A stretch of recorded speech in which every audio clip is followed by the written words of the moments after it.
Ladies and gentlemen of the jury, we all lived through the 70s. The clothes, the music, the heartwarming but rarely amusing Ziggy cartoons. Now, later, who are we to look at these two fine young men and say, you there, I sit in judgment of you. Riddle me this. With their good the eye.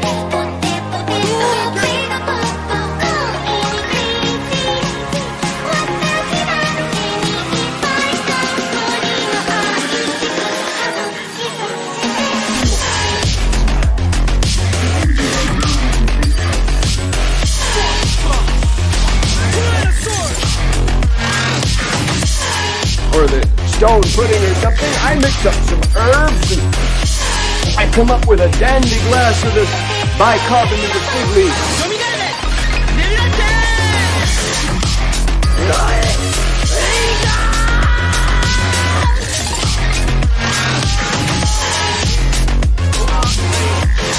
But there could be more to the face than meets the eye.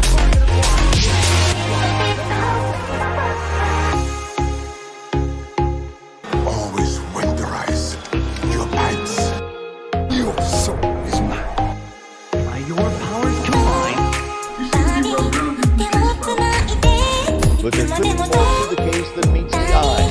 Why so serious? Riddle me this. Haven't had a lot of company in a long time, but if I were expecting some, I'd whip up a really substantial meal. You see how strong I am? I'm eating all this stuff.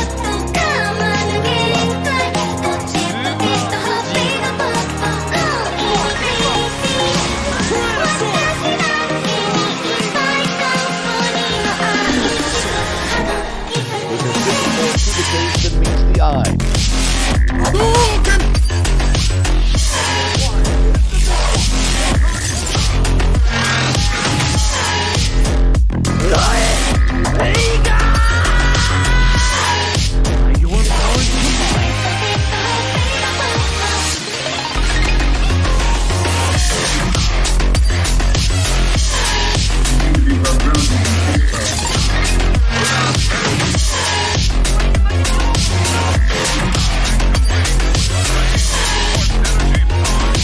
But there could be more to the case than meets the eye.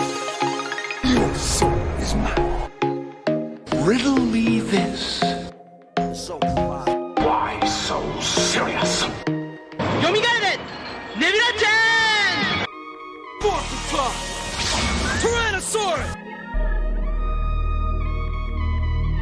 Always winterize your pipes. Ladies and gentlemen of the jury, we all lived through the 70s. The clothes, the music, the heartwarming but rarely amusing Ziggy cartoons. Now, later, who are we to look at these two fine young men and say, you there, I sit in judgment of you.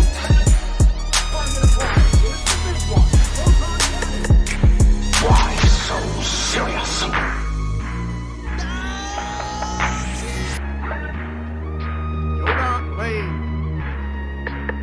hadouzen!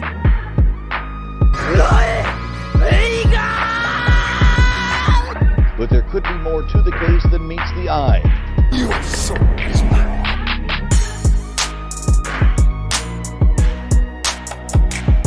You seem to be well-grounded in the case file, Detective. By your powers combined, Riddle me this.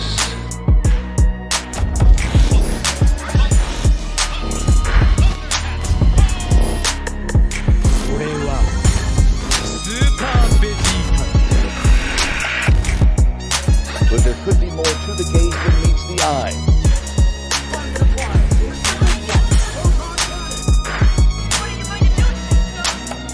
I'm combining the stun ray with the force energy power.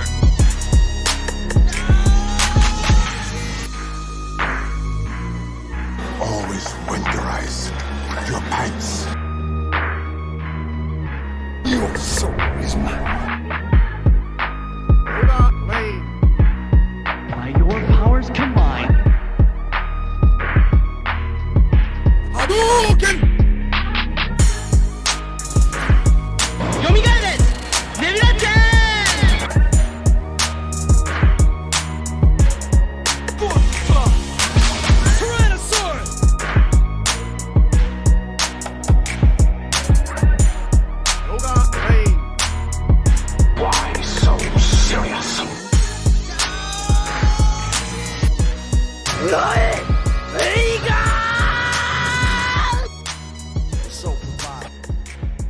Ladies and gentlemen of the jury, we all lived through the 70s. The clothes, the music, the heartwarming but rarely amusing Ziggy cartoons. Now, later, who are we to look at these two fine young men and say, you there, I sit in judgment of you. You seem to be well-grounded in the case file, Detective.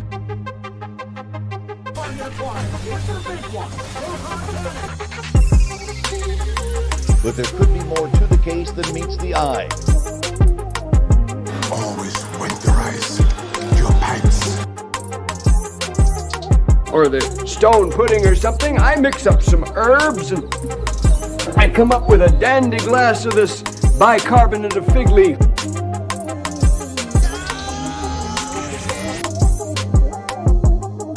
Riddle me this. Your soul is mine.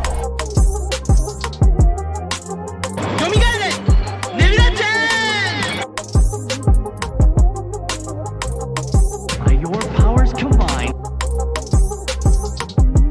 Hadouken!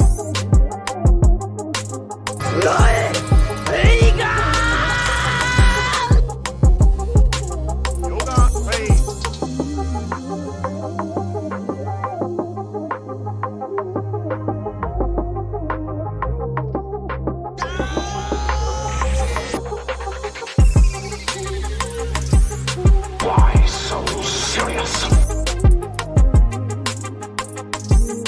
But there could be more to the case than meets the eye. 俺はスーパーベジータ。 Riddle me this.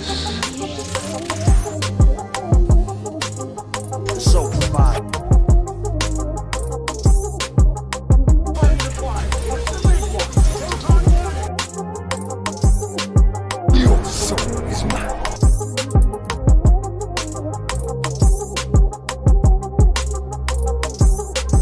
You seem to be well-grounded in the case file, Detective.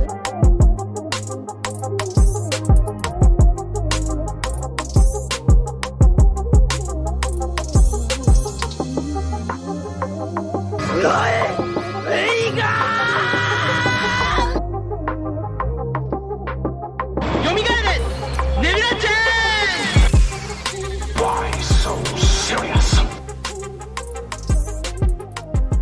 By your powers combined, What are you going to do, Space Ghost? I'm combining the stun ray with the force energy power.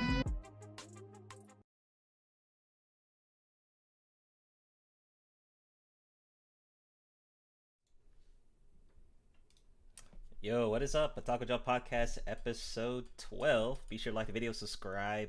A shout out to people that came in the chat. Dusty. What's up, Dusty? It was funny that, sorry that happened to you. You got some wrenches snatched today, apparently. Shout out to Dusty. Shout out to Masculinity. What's going on, man? What's going on? Let me see. Oh, Mr. Cools. What's the Cools, man? The king of the memes, King Memes from the Oasis, man. Just posting the memes like every day. Shout out to Mr. Cools, man. He's very loyal to the meme section of the Discord, man. He be dropping all these memes on us every single week. Shout out to Dorian. What's going on? So the Otaku Jump podcast is available on Spotify, Google Podcast, Stitcher, Anchor. All those good links will be in the description. If you missed our last episodes, you can check it out on my channel, or you can check it on Spotify and Google Podcast, Anchor. The choice is yours. So we here with my co-host. We are a little bit short today. Hopefully, other dudes come on the second half. We'll have to see, but we're still gonna rock it. Go ahead, Eisen. What's going on? Man, just glad to be in here. We back again for another one. Got a lot going on. Can't wait to get this going, man. Alrighty. Trunks, what's going on? Yo, what's good, everyone? We got some fire articles today. Can't wait to cover them. Let's go. Let's get it.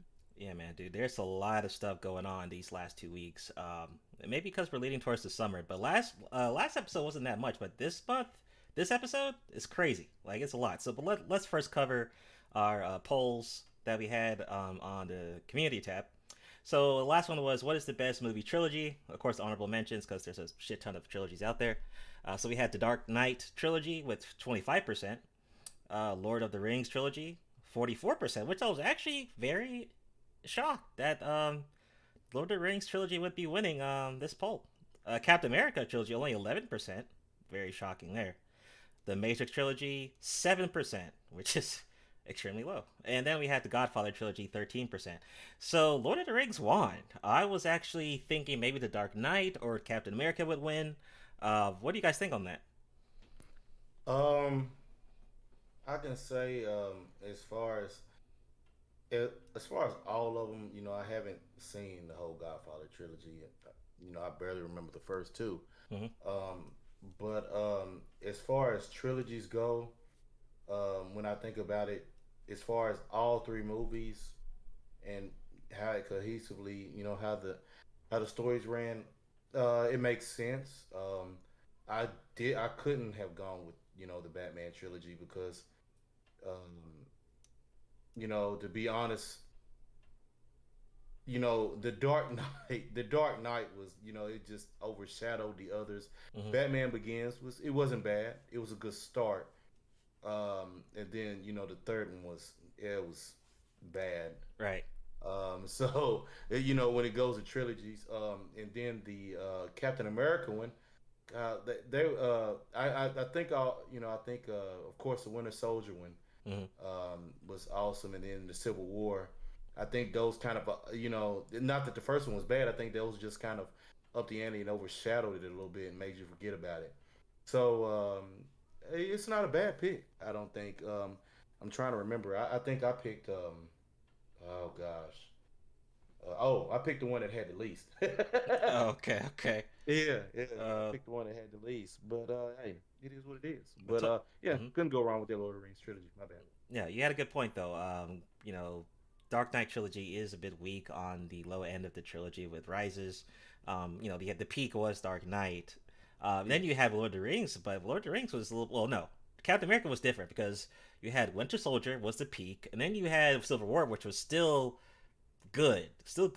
So it finished out in a good way, you know? Yeah, I think it's just all the other movies just kind of made you kind of forget about the trilogy, but yeah. Yeah, Lord of the Rings, I'm trying to remember, like, I think Two Towers was pretty dope. If I remember, even Return of the King was dope too. Yes, it was. And actually, I do remember Fellowship being dope as well. So, I mean, those all did pretty well. It's hard. Yeah, it's hard not to go. It's hard. I mean, it's easy to kind of see why it won, but yeah. So Matrix, though, I would say the first one was like the strongest. Reloaded was pretty good. Third one was kind of the weak point, I think, for most people. It was a weaker point, but it was still pretty good. I think, you know, probably what done it, you know, when after just that Trinity movie that came out, it was just made it just go downhill for it for there. Yeah. Right. Trunks, what do you think about the polls with the trilogies? Any thoughts on those? The polls with the trilogies, I voted on it, but I voted like as soon as it came out. I haven't seen the results. Are you like, is that on the screen right now? Oh no, I'm looking at it on my phone actually. So could you read that out again? Yeah, so Dark Knight trilogy was 25%. Lord of the Rings was 44%, which won the poll. Captain America trilogy was 11%. The Matrix was only 7%, and Godfather trilogy was 13%, with a total of 21 votes. And this poll just came out yesterday, so we'll still see how it goes after the week. Okay, I see. No, Batman trilogy all the way. You know what? I actually thought Batman was gonna win. I'm shocked Lord of the Rings won. Like, I'm shocked to see that one. I'm actually shocked. Same. You know, I'm not gonna lie. When I voted and I saw it, I was actually kind of glad, to be honest. Yeah, like I said, that Batman, the trilogy itself, all three movies, that third one was terrible, man. So I'm glad, you know, Lord of the Rings got it. You know, as far as a trilogy, it deserved it. I feel you on that. All right, let's get to the next poll. So that one was more anime based. Let me go to it on the tab. Let me see here. So that one had almost 100 votes. We had a total of 93 votes, so shout out to y'all. So we focused on the strongest characters a lot, but this poll was more about the weakest characters in anime, and who gets the W for being the weakest character. So with 39%, Buggy from One Piece, 24% Mr. Satan from Dragon Ball Z, 11% Konohamaru from Boruto and Naruto, 11%, 14% Bleach Kon, and 13% was Takemichi from Tokyo Revengers with 13%. So, this one was kind of tough because there was a lot of other characters I could have put on there. I thought Mr. Satan would have been like a favorite that everyone would have picked. I'm surprised though that Konohamaru got the lowest percent, especially with what's going on in Boruto. Bruh. Everybody has an uncle like Mr. Satan, okay? No, I mean, but let's be honest. Yeah, I mean, when you look at all of the others, Konohamaru is far more than capable compared to the others. Exactly. Well, okay. Minus the one from One Piece because I don't know, but all of the others I do. Mm-hmm. Yeah, exactly. Like, I genuinely believe that all of them versus Konohamaru would win, like, in a heartbeat. Like, there's just no questioning. But I don't know. Keep in mind, like, actually, here's a really good question for you guys. Mm-hmm.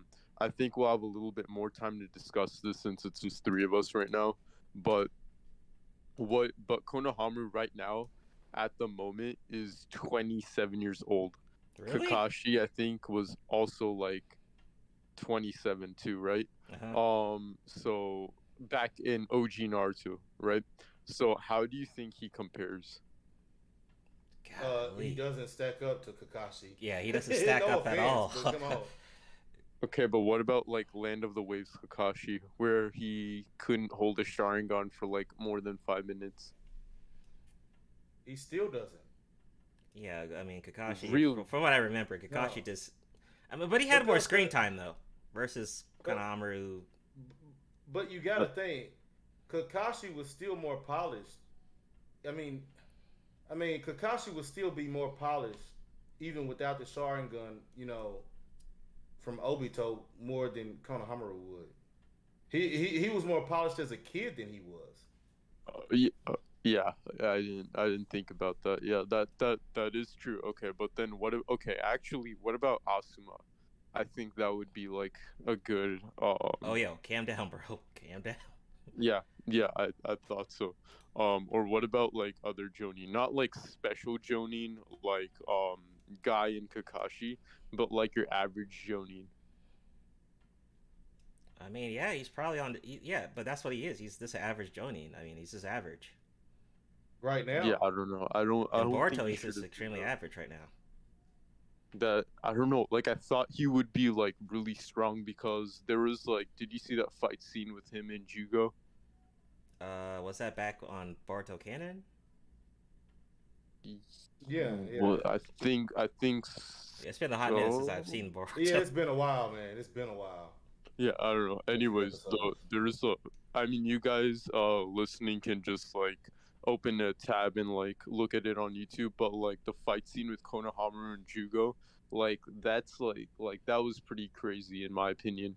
So I don't know how he descended like so fast just from that. Like that was like his only good fight scene ever. I blame the writers on that. It's terrible writing because they overpowered the shit.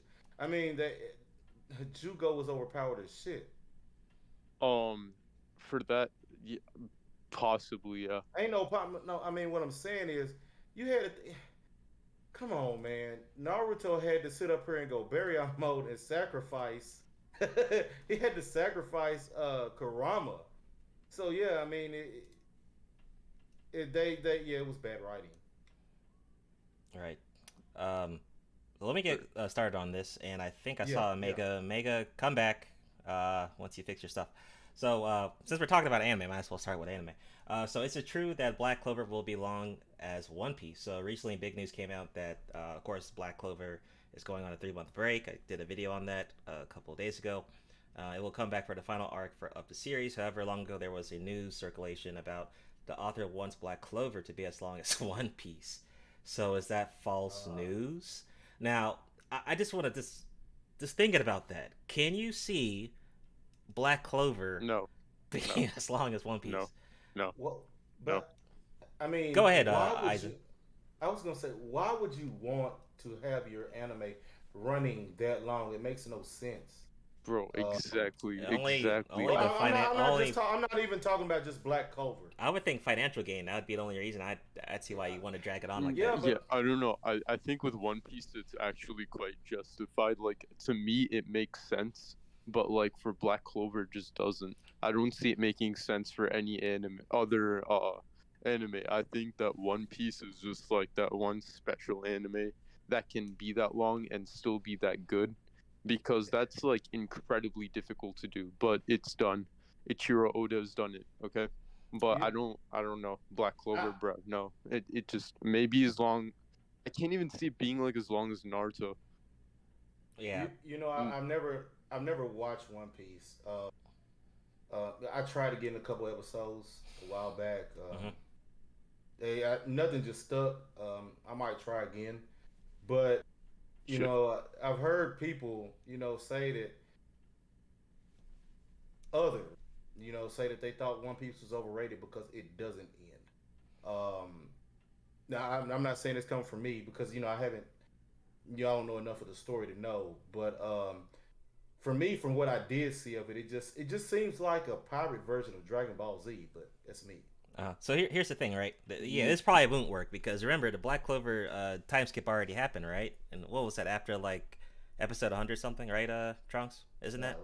Oh yeah, I believe so. So the time skip already happened. So then we got One Piece. How long did it take for the time skip to happen on the anime side? It took forever. You know. Yeah, I mean, I started watching it at, I don't know, I think I was like around like 9 or 10 years old when I started One Piece, and I'm like 22 now, so. Yeah, so that took a long time. I mean, but once again, like the story will have to make sense if you're gonna drag it on for that long, you know. And you know the thing that One Piece is doing, the thing that One Piece has done is not something many people can do anyway, you know. That's what I said, yeah. Example, what? Detective Conan. I mean, that shit's how long? It's long too. Or Hajime no Ippo. I think the manga's like fucking long as shit. I heard the Hajime no Ippo. I think Detective Conan's almost as long as One Piece right now, almost. Yeah, I think so. So it's not something that it's just a common thing to just stretch the series that long, you know. And honestly, the author shouldn't be trying to compare himself to try to match up to One Piece. I mean, even if it's shorter, it could still be a good story, you know. That's right. So that's my thing. 100,000%. Omega. Go ahead, Trunks. Okay. Omega's here. Yeah. Yes, he is. Oh, I didn't even see that. Oh, hey, Omega. Anyways, I was just gonna like quickly say that for One Piece, I don't know, like there's like so much to like in the One Piece world to like expand into, but I just don't see that same thing for Black Clover. Like how far could you possibly expand from there? You know, that's a good point. That's the world building. Is that what you're talking about? Yeah. Yes. Yeah, the world building with One Piece is like, massive. One Piece is the world. Like it is going all over the whole world, exploring the whole world from one place to a new location, this and that. Like One Piece doesn't have like a setting. It doesn't have a setting. The setting is the ship. They just go for it's like from one place to another. The setting is changing, which means more characters, which means you can continue the storyline. But I don't know how can you do that for Black Clover? Yeah, I don't think it'd be possible. And I mean that the story's gonna fail by the time you even try to get to that One Piece length. And I don't think any author should even try to. It's probably no. Well, this is actually on this is an old article, so I'm pretty sure someone else already done a video on this. Dusty says Dragon Ball Z 2. Oh no! Dragon Ball Z is not too long. Oh, if you include Super, I guess that that is long. Go ahead, Omega. What's going on? What's your thoughts? Yeah. What's up, guys? Hey, sorry about the whole late thing. You're good. I was having some technical difficulties, but is it okay, is it true that Black Clover will be long as One Piece? I don't know. I just Kinda if tough it to does say. go that long, I'm saying that Soul's just gonna make a video on it. I don't know, like 2 years from now, saying this is not going well. Black Clover needs to end. Oh shit! Or they'll just give us It's like a a really fucking good anime though. 2 years of It fucking is, filler or some it shit. is, but I don't know, bro. So is Naruto, but it can't be as long as One Piece, or maybe the Boruto it can. I don't know.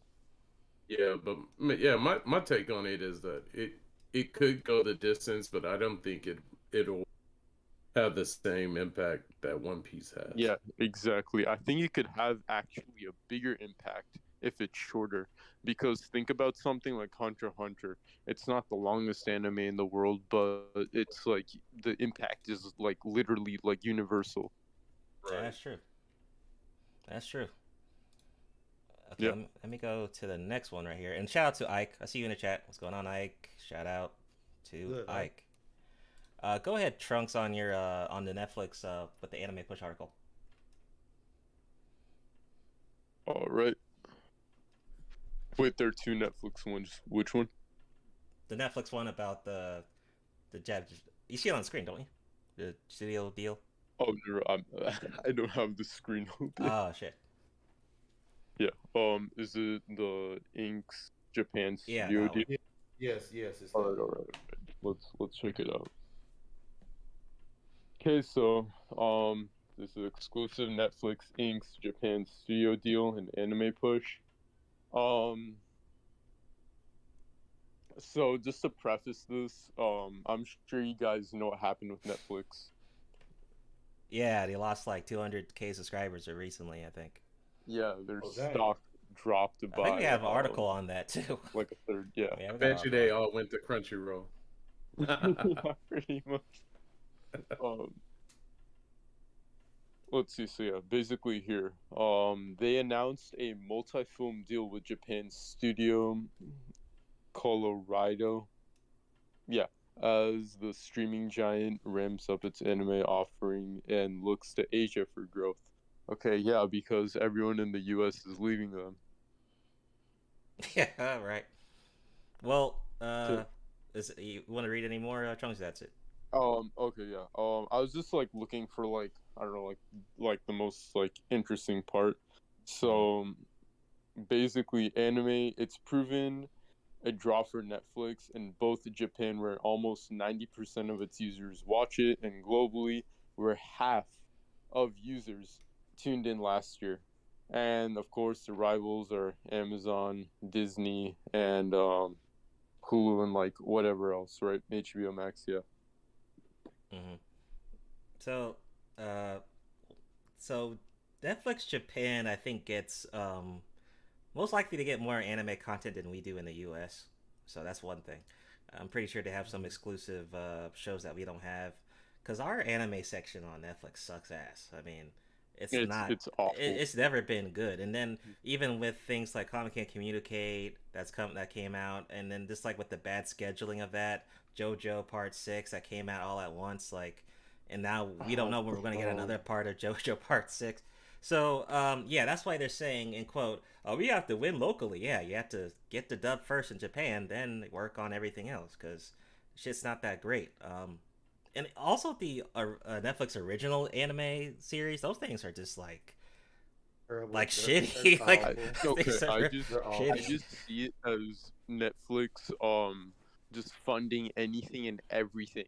Like it doesn't even matter if it's, I don't know, like a fucking like 6th grader who wants to like create their own show. Netflix will fund that shit. Now, and it doesn't even matter. I will give them credit though. Castlevania was dope. That was okay, yeah. That was a banger. But I'm saying for the most part, it just seems like they're just funding anything and everything, even if it's even if it's like an original shit flick series, they'll still fund it. It doesn't matter. They'll fund anything.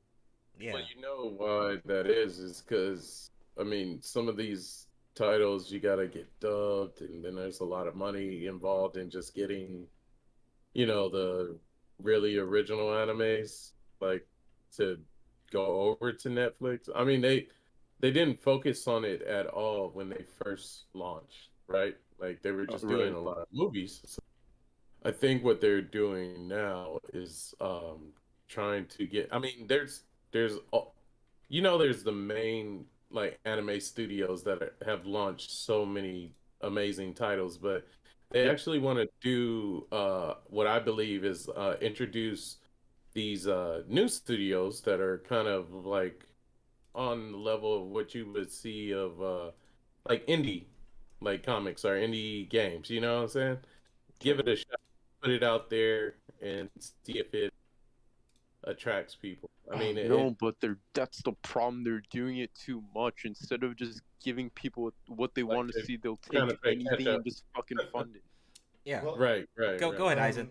Look, you just got to chalk it up to poor management with Netflix.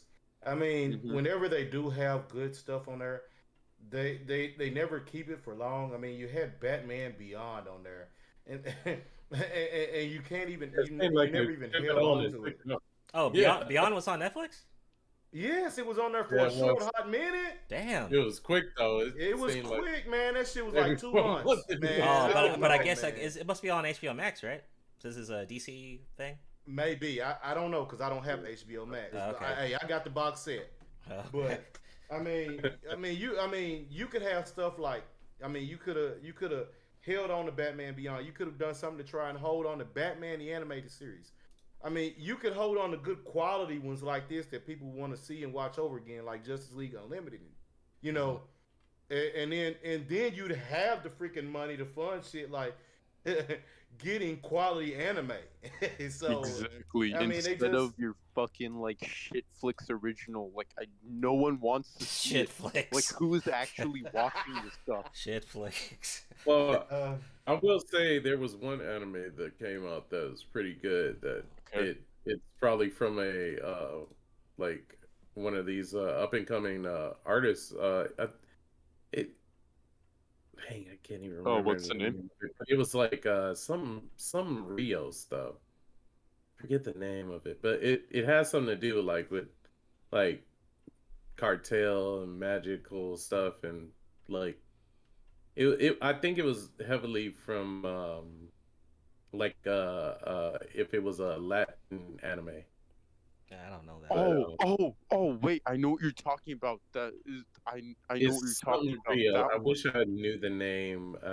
You know, Yo, I'm not doing it any I know what you're service, talking about. not knowing the name, but it was pretty good. It was some Rios or Yeah. That one. Okay. Dorian says in the chat, Super Chat says, as long as it's not as long as the hiatus like Berserk, Hunter x Hunter, etc. Yeah, right.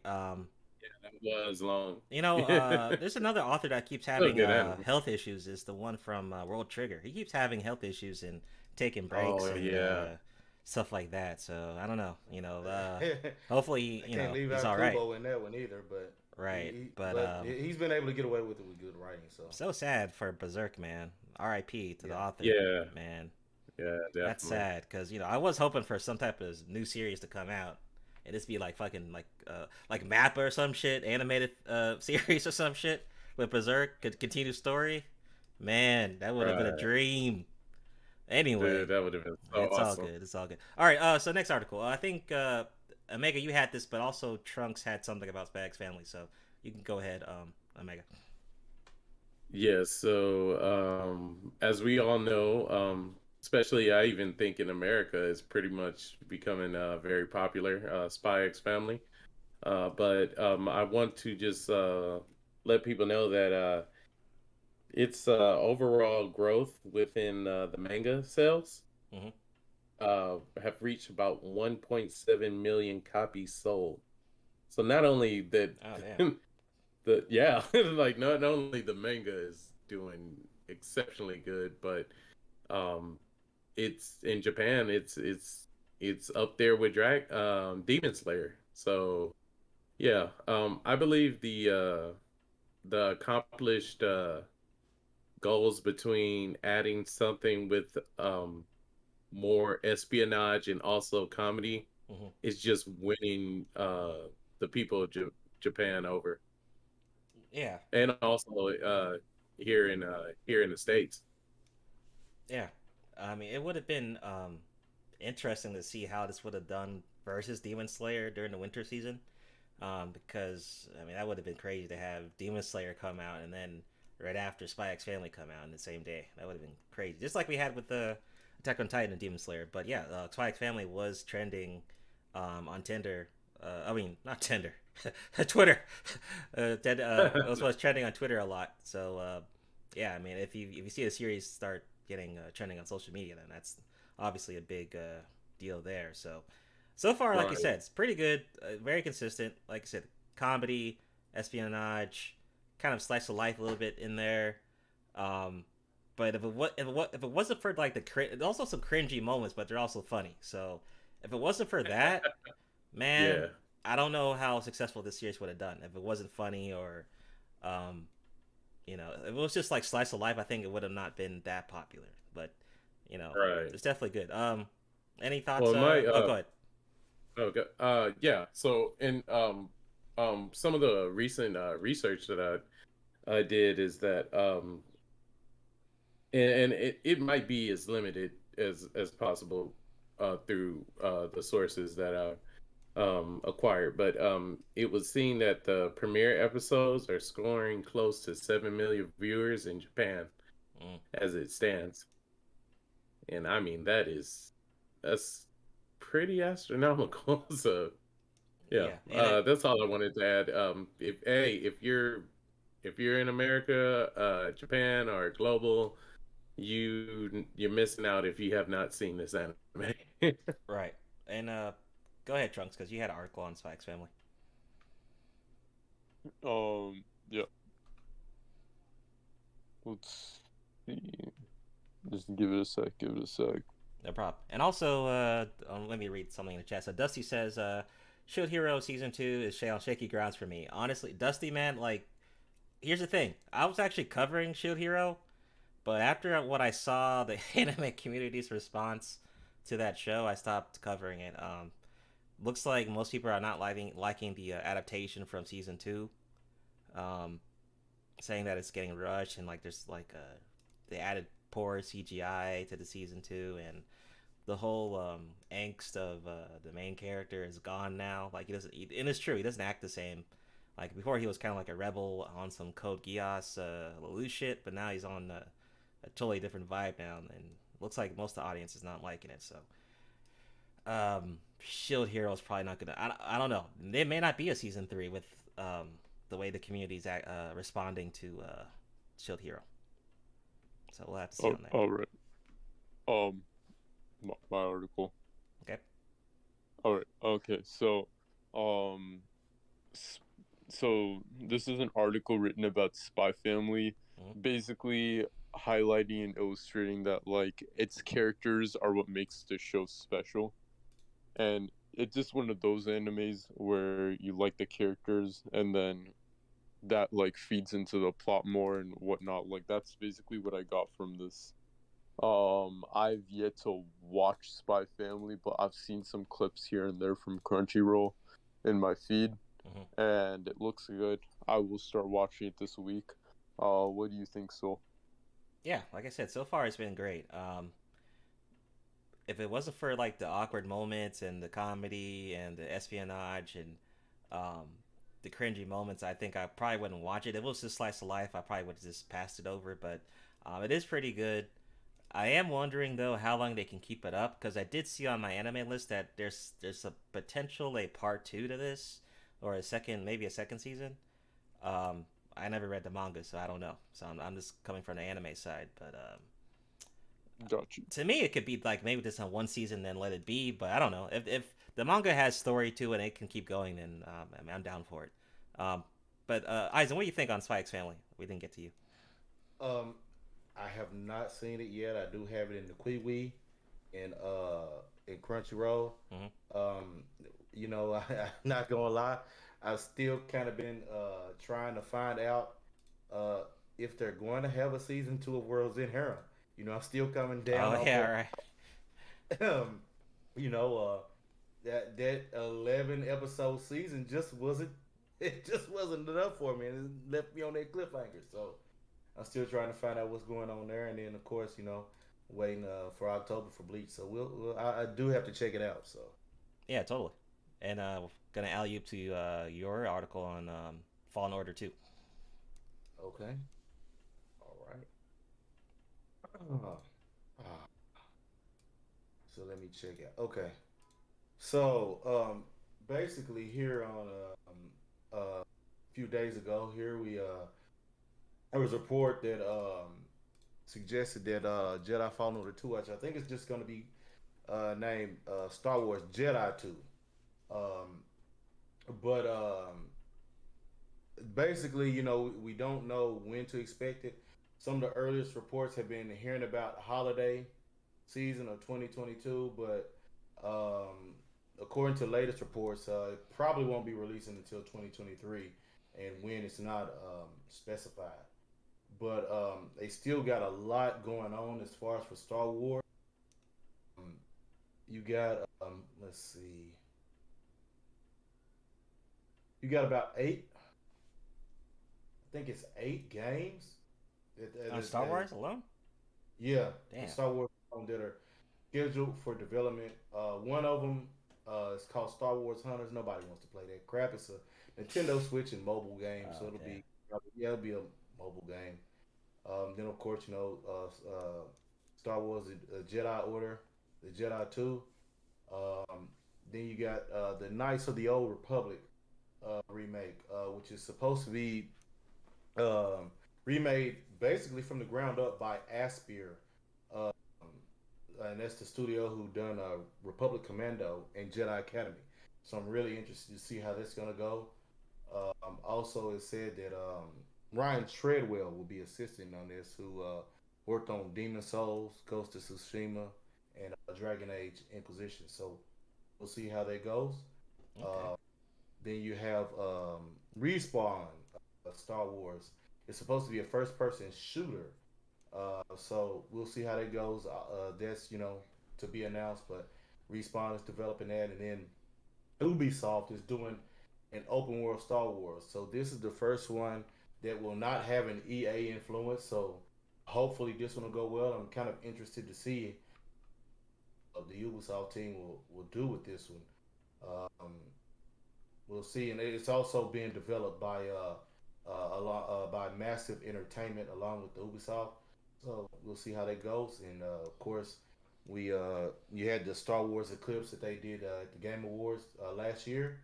Oh yeah, true. Then Respawn and Bit Reactors are doing a Star Wars strategy game.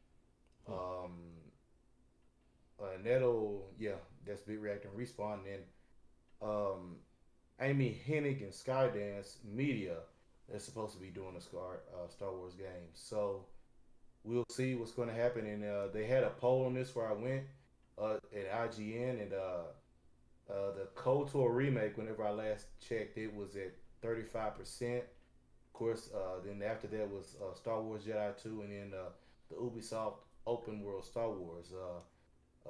Everybody's kind of amped for those, but the KOTOR remake, I think everybody is ready for it because it was an awesome game.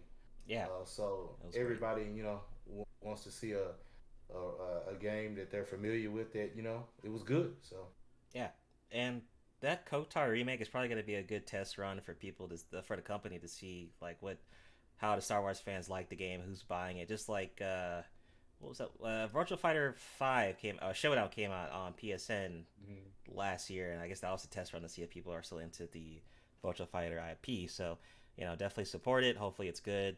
I mean, I love KOTOR 1 and 2. Yes. Dope games. Old Republic 2 as well was dope. So yes. I played all that shit. Even Jedi Fallen Order was good. So I mean, hey, it's looking good. Although I didn't really care for Battlefront and all that's whatever, but right. So we'll see what they do with Ubisoft. Outcast was good too. The Outcast, and I forgot that they had those two from the Jedi Academy. Those two games were good too. So we'll see with people, if you got people from those teams working on that. So yeah. And I also heard that Fallen Order should be on next gen consoles and PC only. I heard. So I don't think it's going to be on PS4 and what's it, Xbox One, I think. Should be on new consoles. Gotcha. So we'll have to see. Thoughts on that? Omega Fallen Order. I say let's go for it because the first game did so well. So I definitely haven't played it, but from most of the gameplay I've actually seen, that game does not look boring at all. Oh no, it's not. It's totally worth it. Totally worth it. Trunks. Anything? Not quite for this, no. Okay, no worries. Yes, I forgot that the platform on Jedi 2 right now is to be announced, but for Knights of the Old Republic remake, PS5 and PC is what it'll be coming out for. And I think a later release is possible on Xbox, but hey, PC Master Race wins again. All right, I know, all right. PC Master Race. I know. It just This seems is like for nerds. don't worry, you'll get a PC soon. It's a matter of time. Next, One Piece episode 1015, Roof Piece trends worldwide on the debut. Now, this was see, I'm not a manga person, and I didn't know what Roof Piece was when I was reacting to it, that episode, but that episode was extremely good, man. It says No surprise there. Episode of the year named by fans as Roof Piece. The show delivered as one of the best episodes of all time. Hashtag went viral on social media as One Piece episode 1015 dropped. Fans were waiting for the animated TV series to broadcast. This episode features the most sensational moments from the original manga series written by Oda. So it was a really good episode. The only thing I would say that I didn't like what they did was after this epic episode, like, hey, next week's episode is a bunch of filler. I'm like, what the hell? Like, you idiots. Why would you give us this big, dope episode and then just give us a filler for the next, I don't know, 2 episodes or so? I don't know. But, great episode. It definitely it felt like a different anime, actually. Like, the way it was animated, this felt really different. Luffy is about to fight Kaido, and it's about to be really epic. So, totally excited about where they are in the Wano arc. I just want us to move on. I'm enjoying it, but goddamn, this arc's long as shit, long as fuck. But it was trending, so shout out to One Piece. One Piece has been doing pretty consistent for a long time. Anything on this, Eisen? Nothing at all. I haven't watched One Piece, so nope. Okay. Trunks, what do you think? About what? About the one? Are you caught up with One Piece? The anime? Oh no. Oh no. Okay.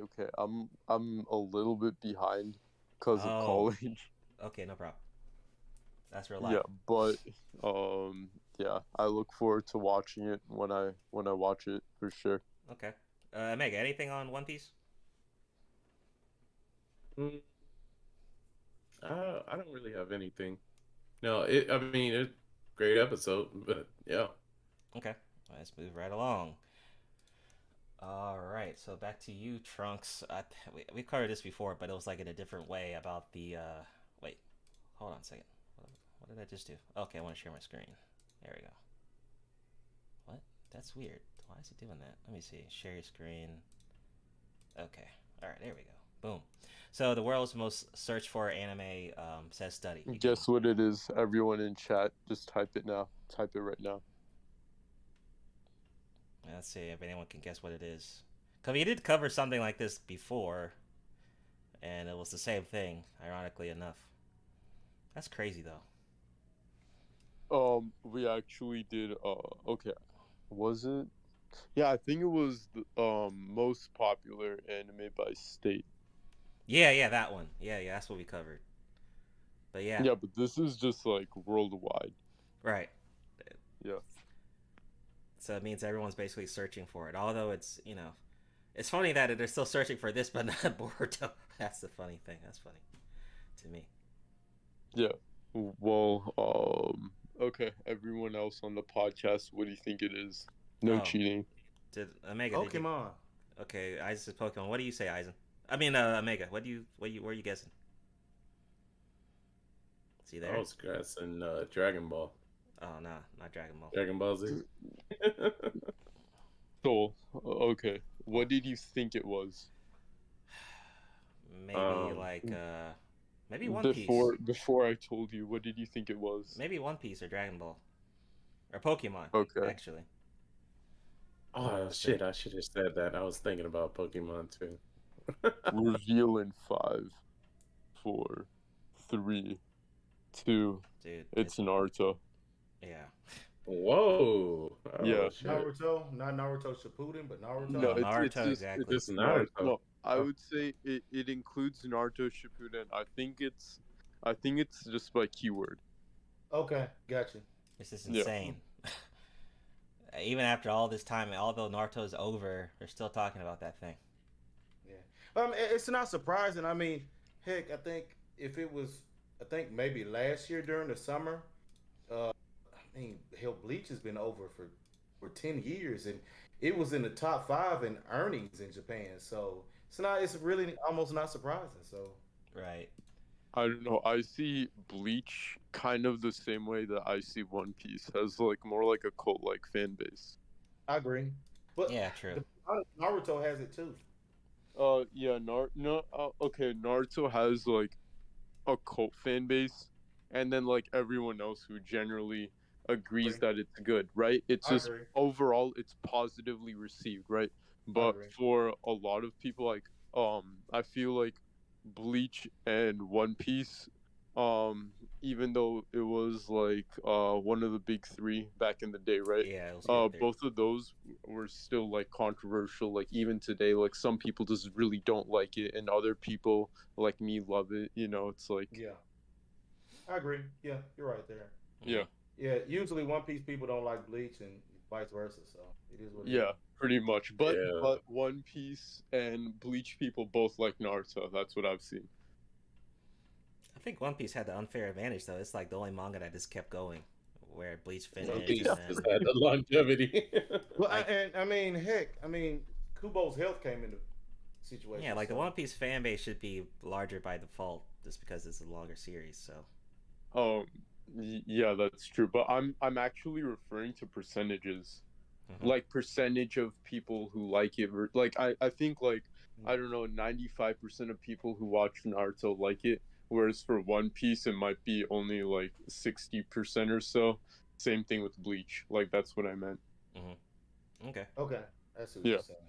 All right, Omega. So we got the Fantastic Four thing here. Yeah, we have Marvel's Fantastic Four movie just lost its director. John Watts was originally slated to direct, but it seems like he's going to be taking a hiatus for a minute from the big franchise. Especially, what's amazing is that this is Marvel's first family to return to the big screen, and kind of hit a snag there.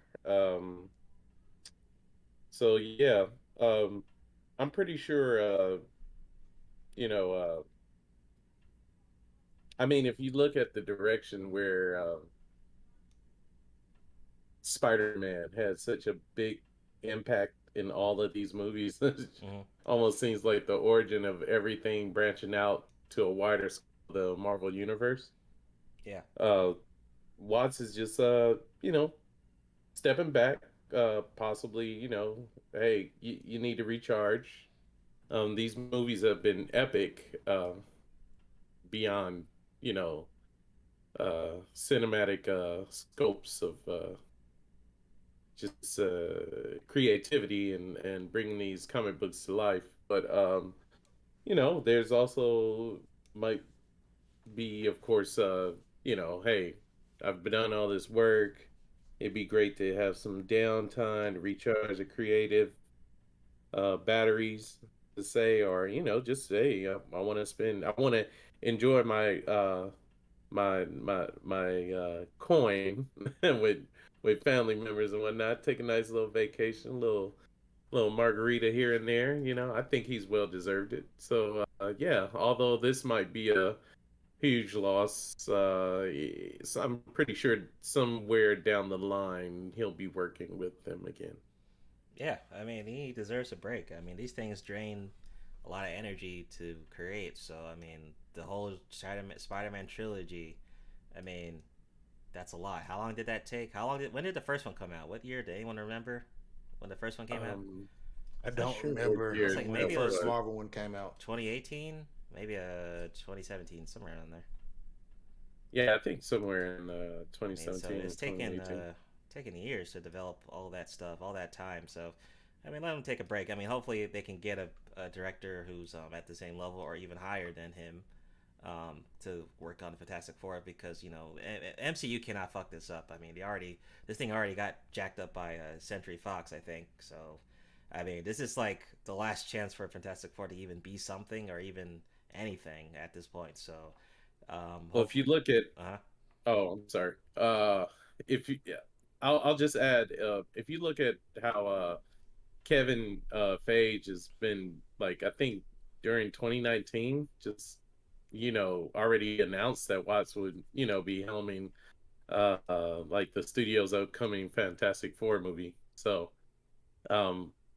they were already possibly in talks, but I mean, this is one thing where possibly he just jumped the gun and was like, oh yeah, we just need him to just keep producing, just keep pushing out these movies. So I think a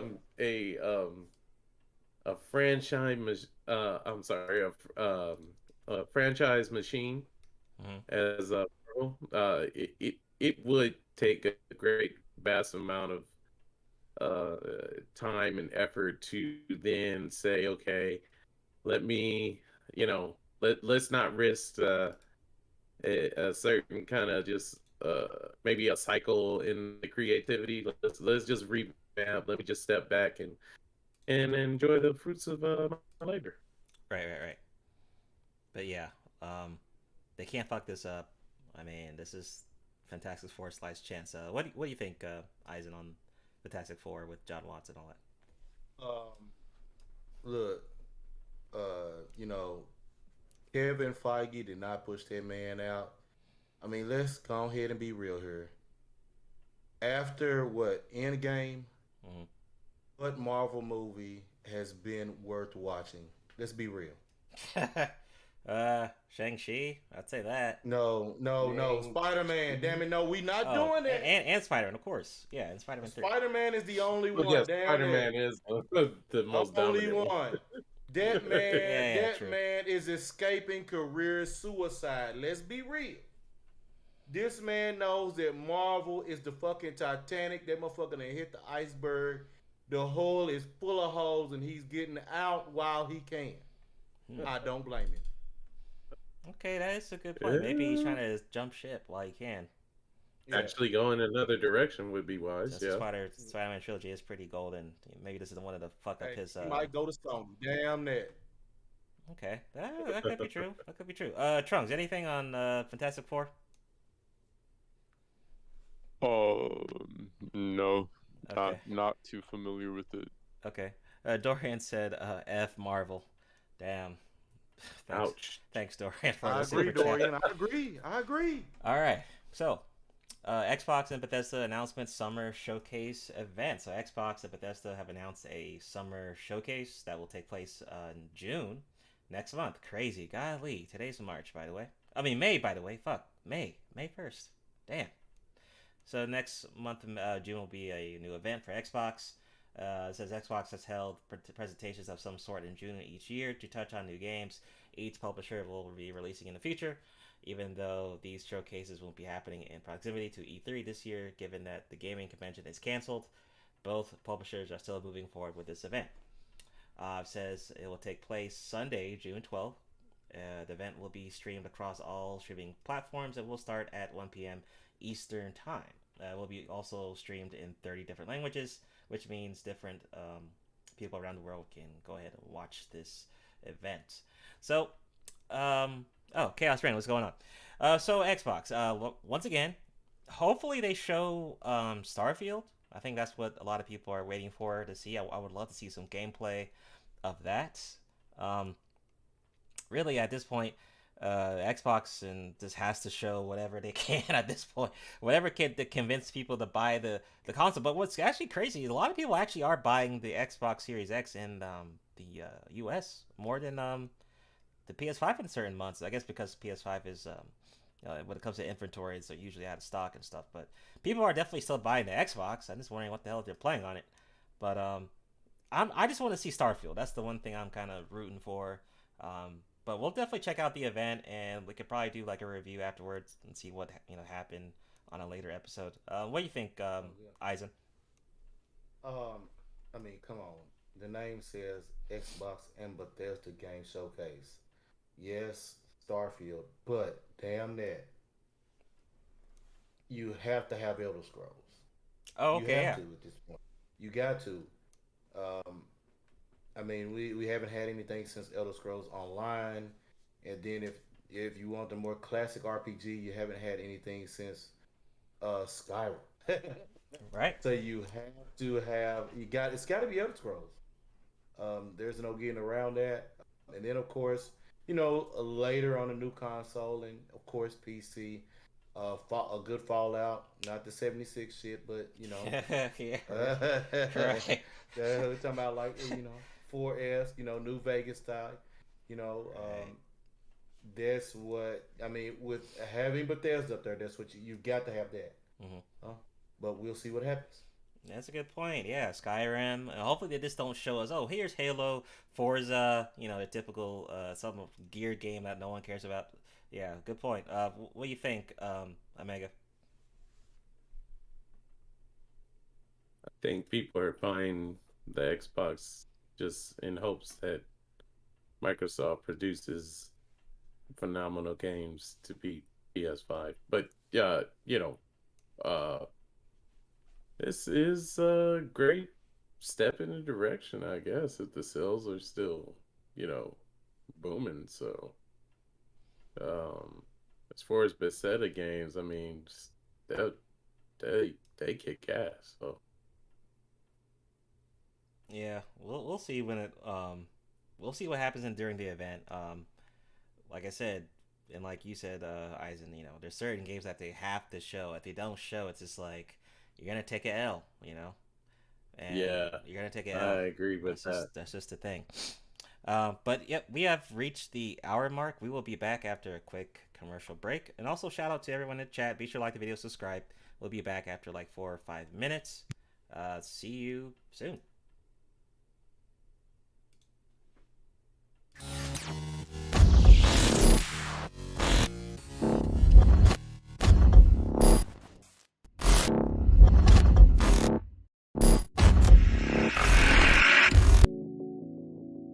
Ladies and gentlemen of the jury, we all lived through the 70s.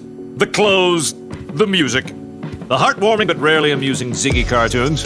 Now, later, who are we to look at these two fine young men and say, you there, I sit in judgment of you. Riddle me this. But there could be more to the case than meets the eye. Hadouken! What are you going to do, Space Ghost? I'm combining the stun ray with the force energy power. Your soul is mine. You seem to be well-grounded in the case file, Detective.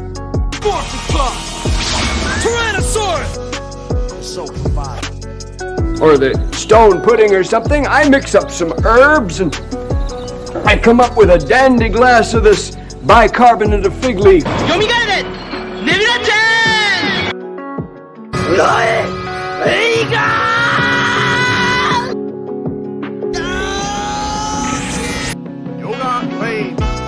But there could be more to the case than meets the eye.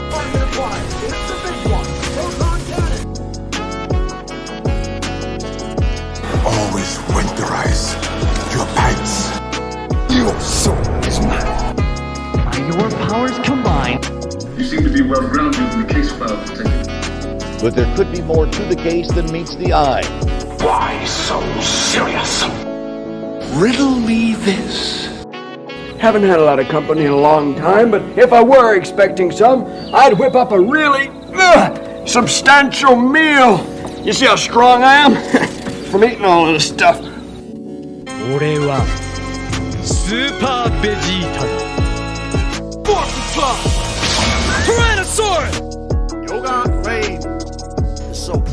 Your soul is mine. But there could be more to the case than meets the eye. Hadouken! Target acquired. Here's the big one. Proton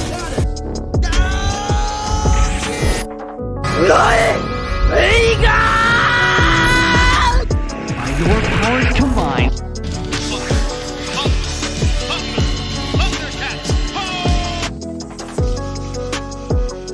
You seem to be well-grounded in the case file, Detective. Yoga Lane. What are you going to do, Space Ghost? I'm combining the stun ray with the force energy power. But there could be more to the case than meets the eye. Your soul is mine. Riddle me this. Why so serious?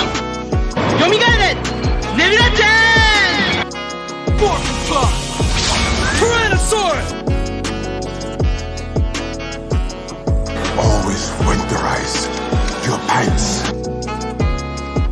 Ladies and gentlemen of the jury, we all lived through the 70s. The clothes, the music, the heartwarming but rarely amusing Ziggy cartoons. Now, later, who are we to look at these two fine young men and say, "You there, I sit in judgment of you." target acquired. Here's the big one. Proton cannon. Why so serious?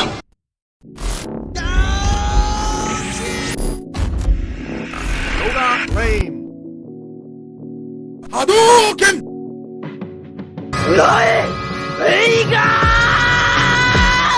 But there could be more to the case than meets the eye. Your soul is mine.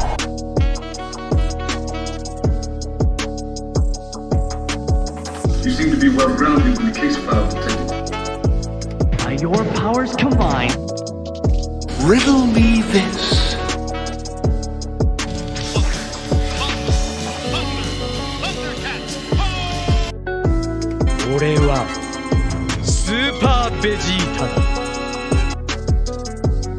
But there could be more to the case than meets the eye. Target acquired. Here's the big one. Proton cannon. What are you going to do, Space Ghost? I'm combining the stun ray with the force energy power.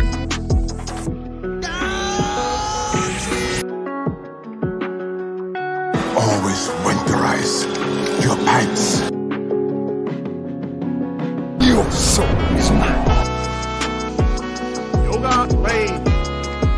by your powers combined,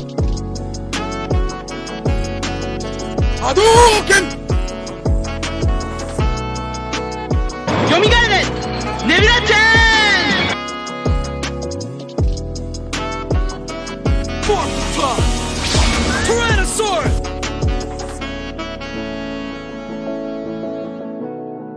Yoga Lane.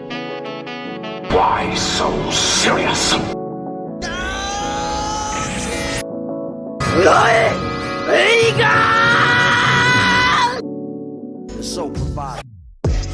Ladies and gentlemen of the jury, we all lived through the 70s. The clothes, the music, the heartwarming but rarely amusing Ziggy cartoons. Now, later, who are we to look at these two fine young men and say, "You there, I sit in judgment of you." You seem to be well-grounded in the case file, Detective. Target acquired. Here's the big one. Proton cannon. But there could be more to the case than meets the eye. Always winterize your pants. Or the stone pudding or something. I mix up some herbs and I come up with a dandy glass of this bicarbonate of fig leaf.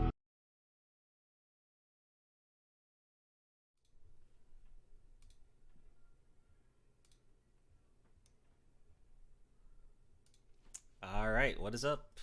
We're here with episode 12 of Otaku Jump Podcast. Be sure to like the video, subscribe. Hope you guys enjoyed that quick commercial break.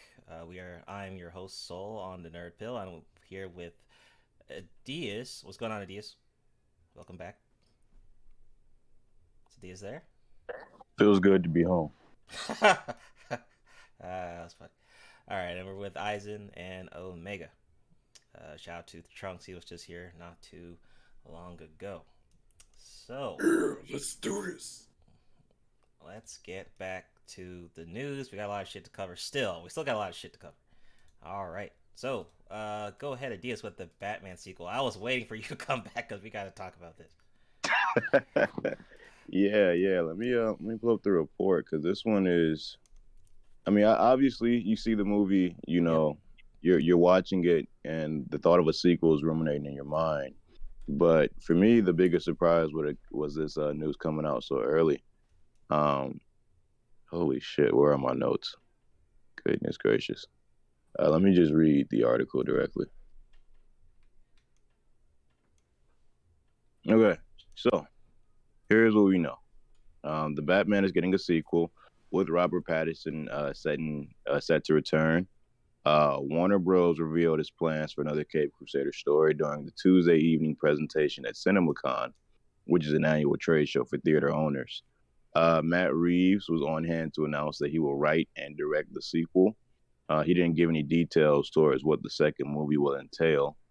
The Batman marked a return to exclusive theatrical releases for Warner Bros. After they released its entire 2021 slate on HBO Max. Going forward, Warner Bros. Plans to keep its new movies in cinemas for 45 days before putting them on HBO Max. So Elvis, which comes out next month, League of Super Pets, Creed 3, shout out to Creed 3, I was an extra in that film, and Shazam! Fury of the Gods.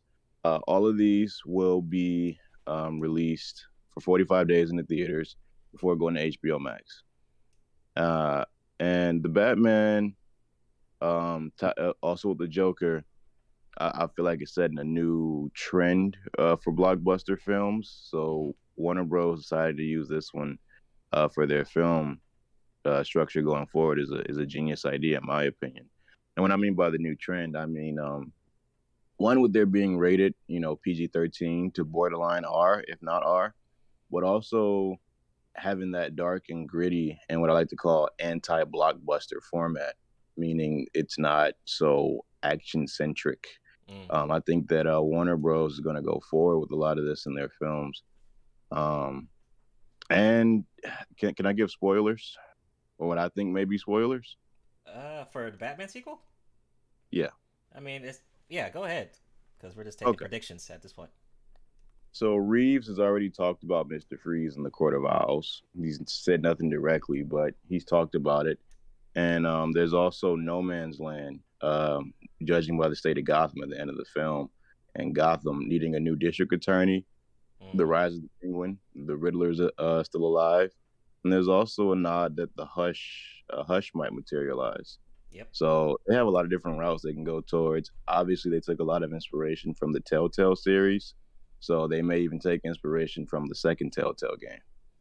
And with that being said, it's just, this is a lot. Like, just in this one post, we have a lot going on, a lot of speculation. But the one thing that is confirmed is that sequel. Okay, so you mentioned something. So the references from the Telltale game, really? Oh yeah. I didn't know that. The story. Did you play the Telltale game? No, I didn't. I heard of it, but I never played it. Okay, first off, I think you should definitely play it. It's really fun. But a lot of the story, how do I put this? The Penguin was a major villain in the first one. He was tied to another villain whose parents were, put in Arkham from Batman, and they kind of took a little bit from that plot. Even with the election of a new district attorney, that was a major plot point in the game. What else was there? It deals with the Wayne family corruption, which is not very common in the comics. They were both year 2. Both of the stories focused on Batman being more of a detective. The villain tried to expose Gotham and the Wayne family corruption. It dives into the Bruce-Alfred relationship in more of a negative light, which would ultimately lead to the potential for Alfred to go into retirement. And let me see. The Riddler came in the second game, but he was tied up to that plot. So I think that they're alluding to that because they brought in more villains for the second one. And Mr. Freeze was one of them. So I think that's the way they're going. Okay. Man, but definitely, I mean, And it's interesting because of what the recent HBO Discovery thing that's happening with DC, um, and the direction that they seem to be going with the Batman. I mean, if they stay in this lane, which is a lane that they're creating for themselves, that's different from MCU, which they seem to be wanting all this time. If they stay in this lane, this could be their lane that they stay in and actually be successful in. But I'm just hoping that with with the new leadership going on and at HBO, DC, all this stuff, they don't fuck it up and they don't be stubborn. Because we got to think about Aquaman 2, Black Adam, Shazam 2. Like, how are those are those still going to be DCEU, and how is that going to coincide with this new lane that could potentially be the new direction? I guess that's my thing. I mean, because right now it's separate, right? It's this lane, and then there's DCEU, right, with the Man of Steels and all that stuff. Yeah, at Comic-Con 2018, they pretty much kind of dropped the entire singular timeline thing. They're just calling it Worlds of DC now. It's no longer the DCEU. So it's like they're just making movies, and they may or may not have continuity with each other. And like you said, I did see the Hush kind of teaser that we got in the movie. So, I mean, they have so many different paths they could go. Court of Owls, Mr. Freeze. I also heard about Mr. Freeze. Go Hush if they really wanted to. That would be cool. I mean, and this is definitely going to be a trilogy too. So, what I want to happen is they don't repeat anything that the other movies did. Which I don't know. Although the Joker is technically in the Batverse now because he was in the at the ending scene with Riddler. I mean, that's already happened. So Joker's in the universe now. But I hope the second one and the third movie are just they focus on different people. Freeze or Court of Owls, I would say, is the best way to go, or Hush. But see, them teasing us Joker, it's like they want, I don't know, they might want to give him more, time in the sequel. There's no point teasing us Joker and not having him in the sequel. So he's gonna be in the sequel. I just hope he's not like the main villain, but we'll have to see. But definitely, this was something that I think most of us predicted that will be a sequel just from the success of the first one. So Matt Reeves, I'm glad he's on this one. Robert Pattinson, who would have known that Robert Pattinson would have been our Batman, and he actually did really well. I mean, it's crazy. So he did really well. I mean, agree. And also, I heard that his costume was actually kind of adapted from a lot of the Arkham games too, if you would, because it does look like he's straight out of a video game a little bit with his costume, which I don't mind. Yeah, they took a lot from a bunch of different continuities, which I appreciated. I always like when you can tell the directors and writers are a fan of the product itself.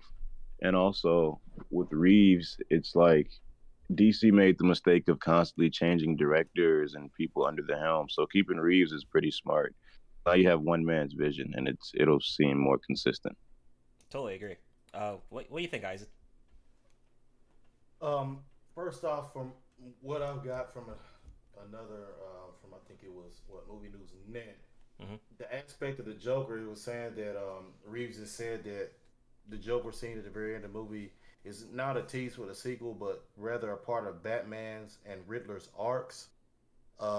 So it's just him and how he's connected to them and this whole what's coming up.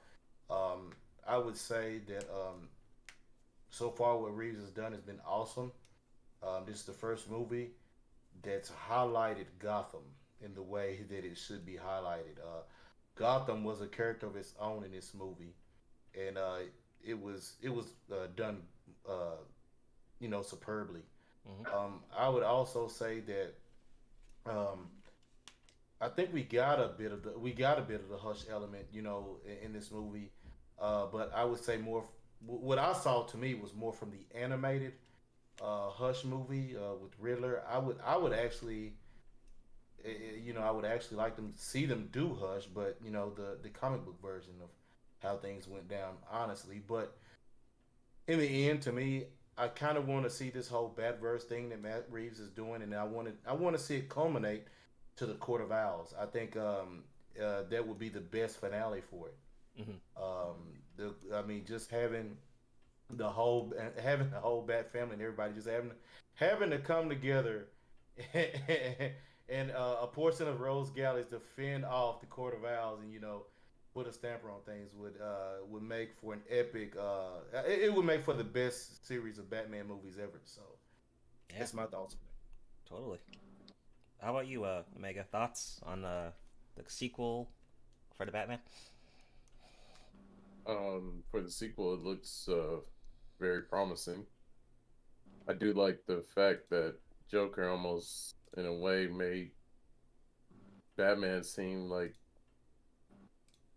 he could almost feel the same way about all that the corruptness actually being taken out, you know. So I mean, we have to understand that, like, heroes teeter not only on trying to do good, but how much atrocities will I have to commit to keep doing good, you know? Or will I end up as first off in the people that I'm actually trying to stop and the people I'm trying to save, you know? Mm. So from the outlook of where they're taking this, though, it does, I believe it opens up the world of not only Batman but Bruce Wayne's struggles at the same time. Okay. Jay was asking, did we talk about Rift Piece? Yes, we did talk about One Piece in the first half. Yes, we did. I pretty much said it was a great episode, and I actually liked the animation. You said you didn't like it? I thought it was actually pretty good. I actually enjoyed the animation quite a bit, but it did feel different though. It did feel different. It didn't feel like your typical One Piece episode though, the way it was animated. But shout out to you, J Wolf. Good to see you in the chat. Go ahead, Eisen, with the Zion. Okay. All right. Well, basically, I get this article from Anime News Network. Basically, Zion Williamson unveils a personalized illustration by Naruto's Masashi Kishimoto. My bad. Basically, Naruto and Masashi Kishimoto have collaborated with the Jordan brand with Zion Williamson to make their own apparel and a new logo, which I sent to you in the link in Discord. Sold that image. Okay. Which is pretty cool looking. Pretty nice looking. Awesome artwork here by Kishimoto for this logo of how they're gonna, I guess for Zion Williamson, how he's gonna come out with his own brand of shirts or whatever, partner with Jordan to have this logo on there. So the anime deal with the NBA is going big with Jordan. So yeah, I mean, like I said, anime is it's a mainstream thing now. It's not just like it's still some people would still consider it a niche, but I think it's just too damn dominant to be a niche anymore. I mean, you can scroll down, I guess, in there and see and look. Oh, okay, it's right here. Cool. Oh, that's cool. Yeah, that's cool. Yeah, that's cool. That's dope. But yeah, it's shout to Zion. You know, I guess he's a fellow otaku, so that's good to know. And also, there was a wrestler that made a post about playing Elden Ring a couple days ago. I forgot his name though. It's a wrestler. I forgot the name. Adias, you might know it. I don't know. He was a guy. He said he was talking. He was playing. He played like several hours of Elden Ring or something. No telling. Randy Orton. Yeah, you made a post about Elden Ring. I was like, oh shit, look at this. That's cool. Threw me off. Yeah, that's hella cool. So that threw me off. Yeah, he's a level 527. Yeah, and to be level 500 in Elden Ring, I mean, unless you're using mods and shit, I mean, if he did that without mods, I mean, that's a long playthrough. So yeah, that's what's up. I don't know how in the hell he's that. I would consider him. Yeah, he got, man, come on, man. Something Randy Orton cheating, damn that. Yeah. He ain't got no time. Shout out to Super Savage Spirit. He said they used 20 years of worth of budget on that episode. I mean, on the One Piece episode. Yeah, I mean, it was something, man. That's why it was trending. But yeah, this is pretty cool with Zion. I mean, that's what's up. He's a fellow otaku. Any thoughts on this, Adias? Yeah, I like how Naruto I won't say anime's mainstream as of yet. Okay, I'll say Naruto has just officially reached your Digimon, your DBZ, and your Pokemon, and your Yu-Gi-Ohs, where people watch it and they don't even think it's anime. Like I remember people told me, I don't watch anime, I only watch Dragon Ball Z. I'm like, that's anime, bro. I'm like, what? Anyway, the collab is cool too. Naruto is known for having these fashion collabs. They had one with Michael B. Jordan with the brand Coach. I want to say a few years ago, and they kind of had like ninja inspired clothes, high fashion mix. So yeah, again, it's cool to see them keep that momentum going. Basketball is very big in Japan, so it makes sense. Okay, so you're saying anime is not mainstream, but I mean, look how many times something anime related or manga related has gotten trending on social media I don't think anime in the last is 5 mainstream. years. I think that a select number of shows are mainstream. I would agree. Okay, that's fair enough. Yeah, okay, yeah, true. It's not all shows. I mean, yeah, sure. Well, Because then it'll never be if you mainstream.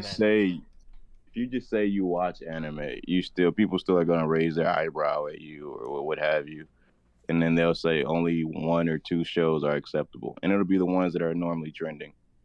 Okay, fair enough. Thoughts, Mega, on the Zion? It's getting there though. It's getting there. I'll say. Mega, any thoughts on the Zion collab with the Naruto author? I think it's great exposure to make anime more like a fast powerhouse in America. I mean, it's still somewhat niche, I guess. But in a way, I mean, with the cosplay community, it seems it's all over America. So, yeah, I think with the younger generation, it's definitely kind of yeah, definitely with the younger generation. Great sidebar. It's just took the words right out of my mouth. Let's see. J Wolf says, I kind of don't want something to become mainstream because that doesn't really help the brand long term. I guess that's true. I guess that's true. Argue. Look at EA. I can't argue with that No, because you don't want it to become watered down. I get it. No better example than Star Wars. Or like Assassin's Creed. He's in Sama, definitely. Yeah. I have more empathy to the business owners. Artistic integrity be damned. Where's the money?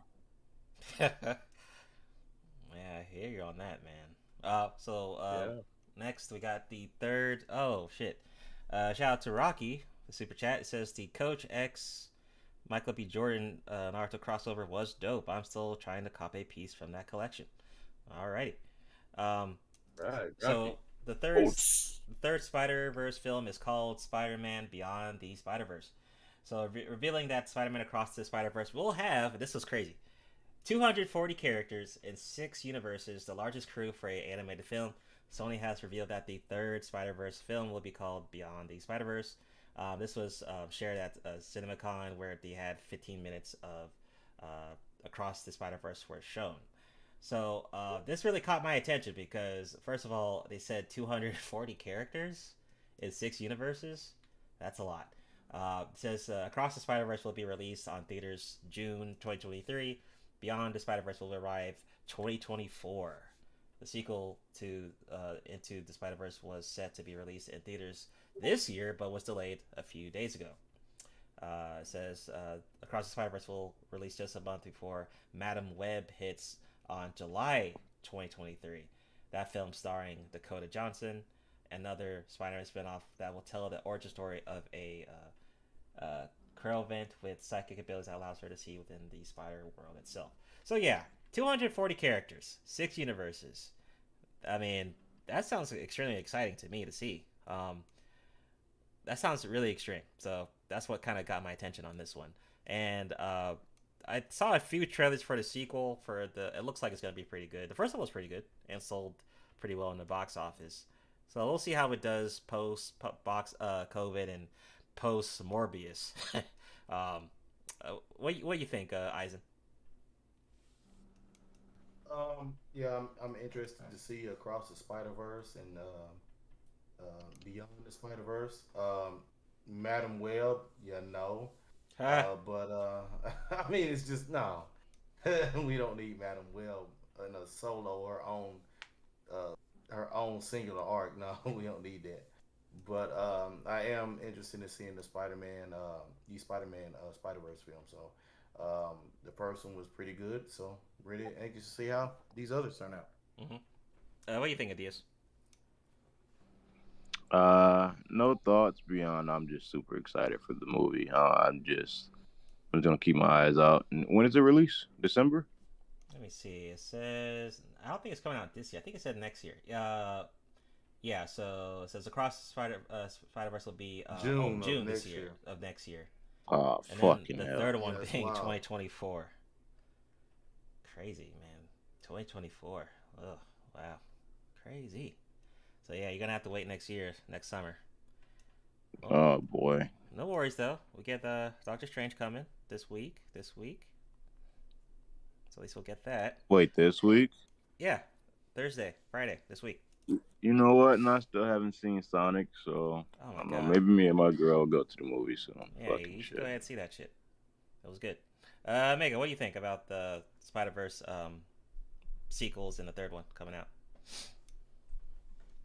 So yeah, I'm really freaking stoked about it coming out. I mean, they bombarded us with that, that trailer Right. consistently, and it's to the point I got that freaking what is that? The theme song of Spider-Man 209 in my head, like so. It's gonna. I think it's well worth the wait. Hopefully, I don't die before next year. That would be great to actually, to actually see it. So yeah, definitely, it's gonna be a real hitter. I think that's as much as I have to say on it. Okay. It is going to be interesting though because there's so many Spider-Man. They're just, it's almost to the point where there was the Clone Saga made it like who the hell is who, So they got a lot of characters to go from. I'm pretty sure we might see some characters from the original Spider-Verse though. So okay, and yeah, I'm about to give you the alley-oop to this one, the astronaut down article you got. all right. Let's see here. So this astronaut down enter a realm of alternate realities in this new sci-fi series from Aftershock Comics.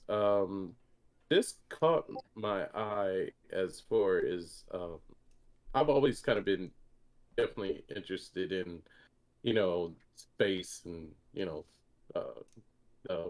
what we call the final frontier until we find something else that's beyond space. But this book kind of looks awesome to me. I mean, this would be a great read if you're really into just seeing the more in depth of what an astronaut will have to prepare himself for. I mean, who can truly prepare for the unknown, or you can take steps, of course, towards the future, but its setting is very similar to if you were to watch a movie called Stellar. I think I saw that. Yeah. Who's that actor in that one? The one with the monologues. Oh, yeah, who's that guy? I can't think of. Yeah, it's him though. It's definitely with his him. his epic monologues and shit. Man, that movie was confusing. Oh man, you had to watch it a couple of times. Yeah, put it like that. Yeah. Go ahead. But definitely what's interesting, of course, is the whole we need to prepare ourselves for a possible extinction, and the mission is going into the unknown. But the way believe they twist this around is that you are going through different stages of what a astronaut has to go through, and possibly also with the space and its dimensions that go to, like alternate realities. Some would say maybe a futile mission, of course, but I think what is most intriguing about this and would be a good read is that it's bringing more of an in-depthness of what being an astronaut is, like the sheer amount of risks that one takes into the depths of the unknown, the problems that can arise, and the solutions that could quite be detrimental or have an actual reward towards it. So I would definitely give this comic book a read. If you just even look at the construct of what an astronaut is, or the origins. I mean, the word in itself is definitely derived from Rome, and it's through travel, a sailor of sorts, through which I've always looked at space as somewhat almost similar to what our oceans are. Vast in colors and whatnot. But the comic book itself, if you looked at the cover, I like what they're doing with the color aspect of it. Not too bright, but somewhat dim, dreary, and also, of course, technology. So okay, yeah, well, that's my take on it. This sounds dope. Small little comment. I will say though, that at least on my the anime side, you don't see a lot of space related series out there. I think there was, I can't remember the name, but there was one that came out a couple of years ago. It was a seasonal anime, and then of course we have Gundam, but that's kind of more of a mech thing. But it would be cool to see some more space related mangas and stories to hopefully be created into animes. That's my short little piece on it. Anything on this, Adias? No, not for this one. Not for me. Okay. Eisen? Yep, no, I really don't have anything on this one either. Okay. Cool. Moving right along. So, Avatar 2. Yeah. Go ahead. I'm sorry. I wanted to make one correction. Yeah. It's not a Roman word. I'm sorry. It's a Greek word. And I'm pretty sure Greeks and Romans had different kind of depictions or, definitions. But the word is for star and sailor. So, okay. Yeah, I just wanted to correct that. Okay. Go ahead, Diaz. Oh boy. Avatar 2. As you guys know, Avatar has been approved for like 100 sequels with the Fox Disney merger 5 years ago. So we finally have news after many years of suspense. Disney unveiled the first trailer for the sequel. They have given it a title. It is called Avatar: The Way of Water, and it'll be releasing on December 16th. This year? And this year. Oh my god. Oh god. Okay. One of the strengths of Jim Cameron's scripts, they say, is that it's always universal and it has relatable themes that he weaves into them. At the center of each of the 4 sequels, so there'll be 5 movies total, the focus will be the Sully family. Each story will be a standalone, and each will come to its own conclusion. There will be a fulfilling resolution to each film, but when looked at as a whole, the journey across all 4 will create a larger epic saga. The journey across all 4 movies will create a connected saga to achieve our goals in a strong partnership with you and the studio and end-to-end community. Okay, and James Cameron, they said that they're here to work together. They were shooting a little bit during the pandemic, or at least they were trying to. But here's what we can expect, personally. Just going through this right now. James Cameron works extremely hard on each and every film, especially when it comes to creating high frame rate, high resolution, 3D, reality and visual effects. Like, he makes special effects in art form. So that's something that we should expect from this one. And another thing we should expect from this one will be, with it having 4 sequels across the next few years or whatever. And each one will probably focus on the children of the Sully family. I think that this one, they'll probably have the kids, and then 3, 4, or 5, they'll focus on the kids. In the trailer, as Cameron has promised, Avatar 2 takes place in and around the ocean.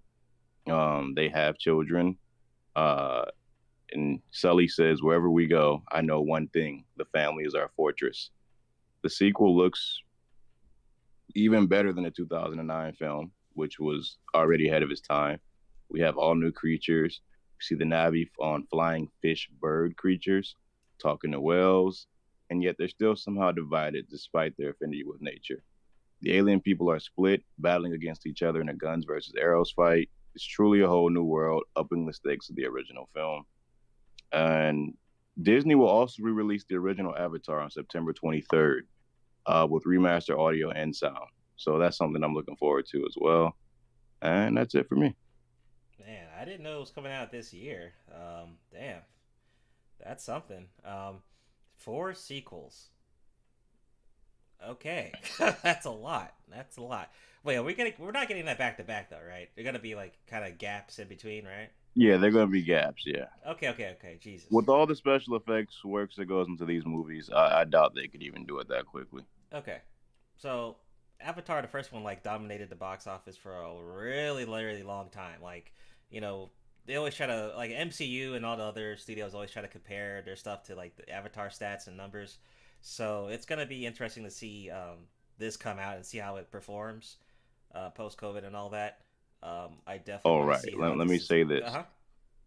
To your point, it's the highest grossing movie of all time at $2.8 billion. It regained that title after overtaking Endgame during the pandemic. Exactly, right. Those huge numbers. So I'm wondering if you think they could pack another punch like that again? 4 times? Maybe? Maybe once. Because I don't know if you... Oh, I'm sure you've probably seen it. You seen Battle Angel, the movie? Yeah. Mm-hmm. Yeah. Fucking great movie. So I have hope with Cameron. Are they following a book with this movie, or are they just making the story up like on their own, or what?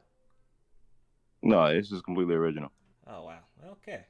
I know there's a video game coming out with Avatar. Hopefully they don't try to. Hopefully that's its own separate thing. I hope it's not some stupid movie game or whatever with these movies. Hopefully not. But I look forward to it.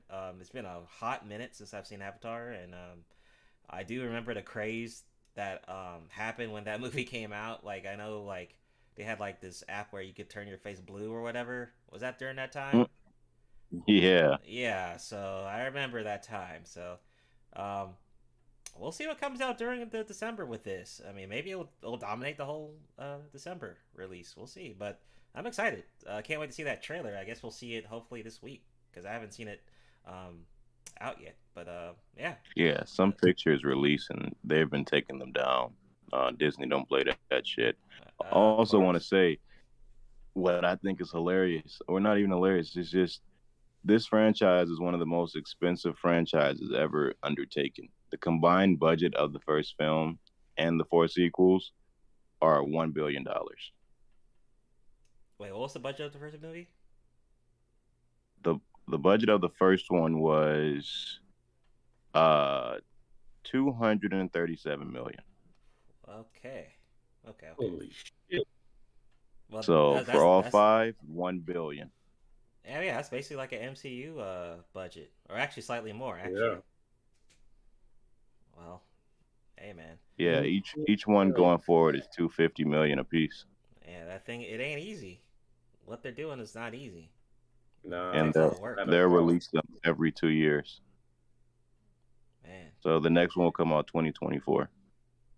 Okay. I can't wait. I'm looking forward to it. Any thoughts, Eisen? Um, yeah. I think before I get into it, I think at the top of that, the top of that article, it just before we get into the avatar, uh, um, go up some more. Huh? Yeah, it right there just goes into uh, what Trump's was saying about shit flicks. Oh yeah, right. Yeah, right. Damn. I couldn't help it. But Oh my God, Meghan Markle. Oh, yeah, I've yeah, heard that, bad things about her. Okay, go ahead. It's like I scroll mean, up. just having an animated series, that. But anyways, Meghan Markle's bad. I don't know. no, I'm talking about her having an animated series on Shitflix. I mean, it just But it she's do bad. anything. But we're talking about an Yeah. animated series. It don't mean it's gonna be good. But she look good. Like, what's the All problem? right, Diaz. All right, come on. Yeah, there we go. Here we go. Um, She's hot. She looked fine though. That's his response. Yeah, I know. It look fine. Oh, But the Avatar thing, I don't see it. The next one I don't see the next ones having the success that the first one had. Not saying that they won't be successful, but that budget is a motherfucker now. Yeah. I know it's gonna be everything's so much more expensive now. So I just don't see them grossing like they did off the first one. So after expenses and everything, but I think they'll have success. I don't. We don't need four of them. We don't need a total of four. I think, to be honest, one was good enough. But hey, I can deal with two. We'll see what happens. What year did the first one come out again? What year was it? 2009. Okay, man, I think I just missed that whole like Avatar wave because I saw it, but I don't remember like being the hype train. Like I don't think I was on the hype train in 09 when it came out. Yeah, I wasn't on it. I went and seen it, but after it was done, it was done. Yeah. Yeah. Okay. What do you think, Omega, on Avatar the sequel? Oh, before Omega, you go. Uh-huh. I want to say this for you. So the trailer will play exclusively in theaters with Doctor Strange, Oh, okay. Go figure. and then it'll release online next week. Okay, so we'll see it this week then. Well, I'll see it. I'm saying Doctor Strange this weekend. Got to make a YouTube video. Oh yeah. Damn. Yep. All right, sorry, Omega. no worries, bro. Yeah. So Avatar 2. I've always looked forward to seeing what happened after one. So yeah, I'll keep it short and simple. If the first one did good, perhaps the second one will. Mm-hmm. Okay. Next up, and let me see. Shout out to SKC. I'll see you in the chat. What's up? What's going on, SKC? Good to see you. All right, go ahead, Eisen, with a new Halo game apparently. My. So basically, according to well-known Xbox Insider, a new Halo game is already in the works, and it said 343 Industries. Nobody knows for sure right now whether it's a proper Halo game or a spinoff. The report doesn't really say. It just seems, but it does seem too early for them to be going for a big Halo game. What Infinite just came out last year, so we'll see. If it is that, they think it's not a good sign for Halo Infinite, and its long-term support. So that's why they're thinking it's probably going to be a spinoff. But well, we'll see what happens. But it's a widely popular game on Xbox. It's one of their biggest exclusives. So we'll see what happens. I think that it'll, whatever it is, it'll more likely do pretty good. You just got those people that are gonna play a first person matter what. So this was gonna be interesting. I didn't know a new game was coming, but I guess it might be kind of obvious because Microsoft. I mean, that's one of their main pillars is Halo. Now, Halo Infinite, it was struggling with the multiplayer. Like, people were enjoying it at first, but I don't think people are really talking about Halo Infinite like that anymore. I think they're still supporting the online for now.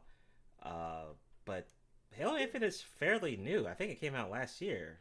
Am I right on that? Came out recently, didn't it? Yeah, it came out in 2021. Okay, yeah. So, new game. I don't think we should be seeing any new game until 2024, 2025. I mean, this game's way too new. Infinite's way too new to just try to put a new game out. So, hopefully they're still going to be working on it, and then after, people are tired with Infinite, then they can move on to the next game. But we'll see. I had no idea this was a thing. What do you think, Adias, on this one?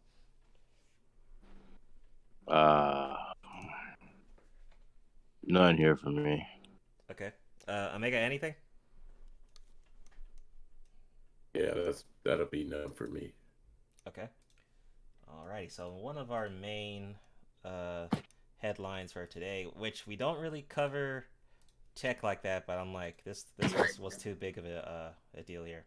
So oh boy, Iron Man star Elon Musk buys Twitter for $44 billion. Elon Musk, known for a lot of other things, his cameo in Iron Man 2, which I didn't even know, actually. I totally forgot he was in there. Made a deal with Twitter recently, and quote, it says, "Free speech is the bedrock of foundational democracy, blah, blah, blah." He says, "I want to make Twitter better than ever by enhancing the product with new features, making the algorithms open source to increase trust, defeating the spam bots, and all humans. Twitter has huge potential. I look forward to working with the company and the community for users to unlock it." So I know a lot of people are like anti this decision, pro this decision. I thought it was kind of cool. I thought it was kind of badass. I'm not gonna lie. I thought it was badass for him just to buy a full social media platform that's on his own. Musk seems to be cocky with that shit, but I don't really use Twitter like that, so I don't really care that much about the damn platform. But I thought it was cool that someone we hear about this bought that thing completely and made the deal confirmed and made those guys submit and bend the knee to his will. So that's I thought that was kind of funny, but it was a big deal these last 2 weeks. Everyone has been talking about it. We don't talk about tech stuff, but I'm like, it was kind of a big deal, so I'm like, we should at least try to mention it. What do you think on this, Eyes? Anything on the Elon Musk Twitter thing? I find it, I don't think it's a bad thing, but I find it ironic that he's for free speech, but messing around with the chick that got Jack Sparrow canceled. Okay. Right. Yeah, that is ironic. That is funny. Okay. What do you think, Diaz? Anything? I don't use social media. I haven't since 2017. Oh, that's actually yeah. And Twitter was the one I used the most. Part of the reason why I left Twitter was because of just too much. I don't know. I feel like I had to be indoctrinated with the same agendas as everyone using the app to enjoy my time there. True. And the lack of free speech on Twitter, it's weird. Twitter has a thing where you don't have free speech, and the limited speech you have presents itself as free speech. So these people think that they have it when they really don't, because they're all saying the same shit. And if you say anything that's against the grain, I mean, you'll be blasted off of Twitter. So when I saw that Elon Musk was buying Twitter, my only thought was, hey, maybe free speech would be restored to Twitter. And I think that I think his vision for it, I think he has like a libertarian view of the internet. He wants a uncontrolled internet. So when I saw that, I said, okay, that may be pretty good for social media.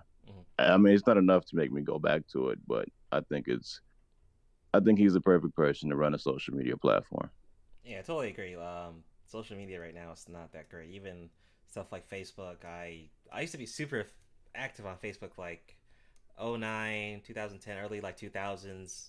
You know, that was a good time to be on Facebook, but or you know back in or even before that, the MySpace days for 90 folks, millennials who know what MySpace is. Good times, but you know now it's just like you know nothing's really safe. You're better off just staying off these things, and I don't say anything on Facebook anymore because I know someone's gonna complain about it, which I've had people complain to me in messages, but yeah, social media is just whatever. But you know what's ironic though, right? I heard an article saying that the metaverse was not doing so well. Did anyone hear about that? Metaverse, Facebook's little metaverse thing failed or something. Early project failed. I heard an article on that. I didn't grab it, but I saw something about that. And I saw that Elon, he's paying someone off to stop tracking his jet plane or something. There's like someone on Twitter that's tracking every time he flies or some shit. I don't know why they're doing that, but he got on Twitter to offer him, I think $5,000 to stop tracking everywhere he travels, which is weird. Before we get to Mega, shout out to D-Rock Dan, what's going on, bro? And shout out to Jay the Conqueror, what's going on? It says Elon Musk got the dyed hair community on the Twitter shook. Okay. Yeah. What do you think, Mega, on Elon Musk and Twitter?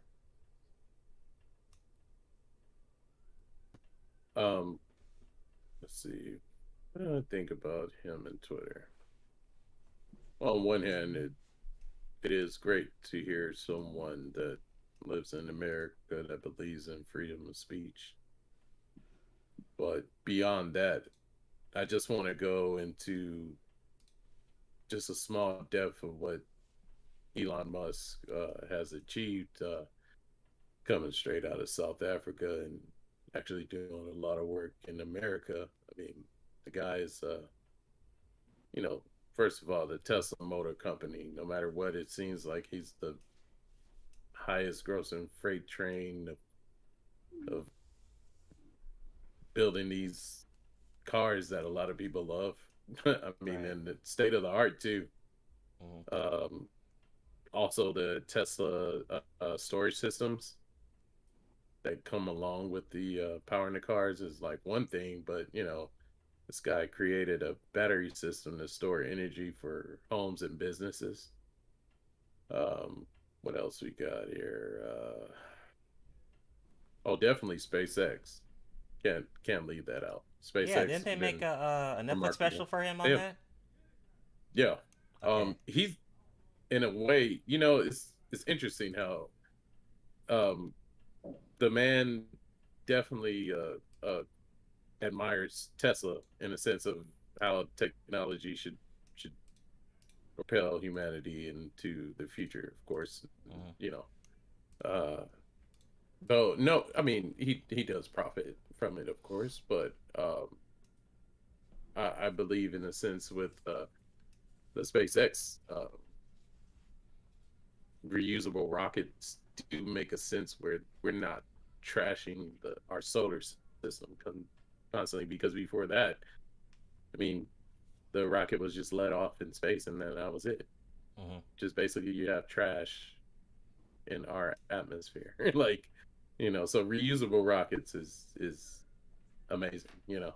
Let's see, I mean, we also have Starlink internet, which vastly I've heard is amazing for people in remote regions. You know, that say they want to live off the grid but still use the grid. But definitely they're still getting good service. So we also have the email payments that this man has created, which was that it was originally x.com but is currently now called PayPal. Yeah. And I believe this started in 1999.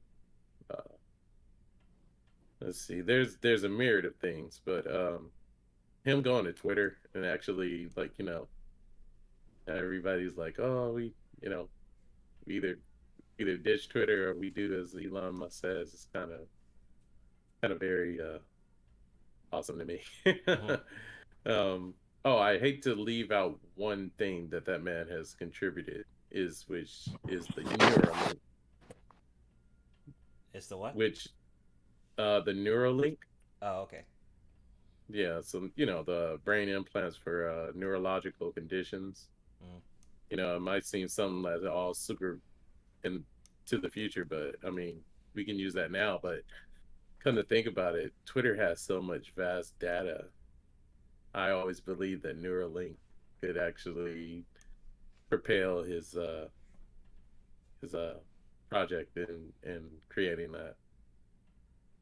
It's kind of interesting too how it came about because for one, it was tested on implanted into pigs, and creates the digital connection between your brain and a computer. Now, some people get freaked out about that, but I mean, if you did recently, well, now I won't say recently, but a ways back, he does understand the importance of making sure AI doesn't become all sentient and we can't do anything to stop it. That was definitely something that was vocalized by him, which it gives me a lot of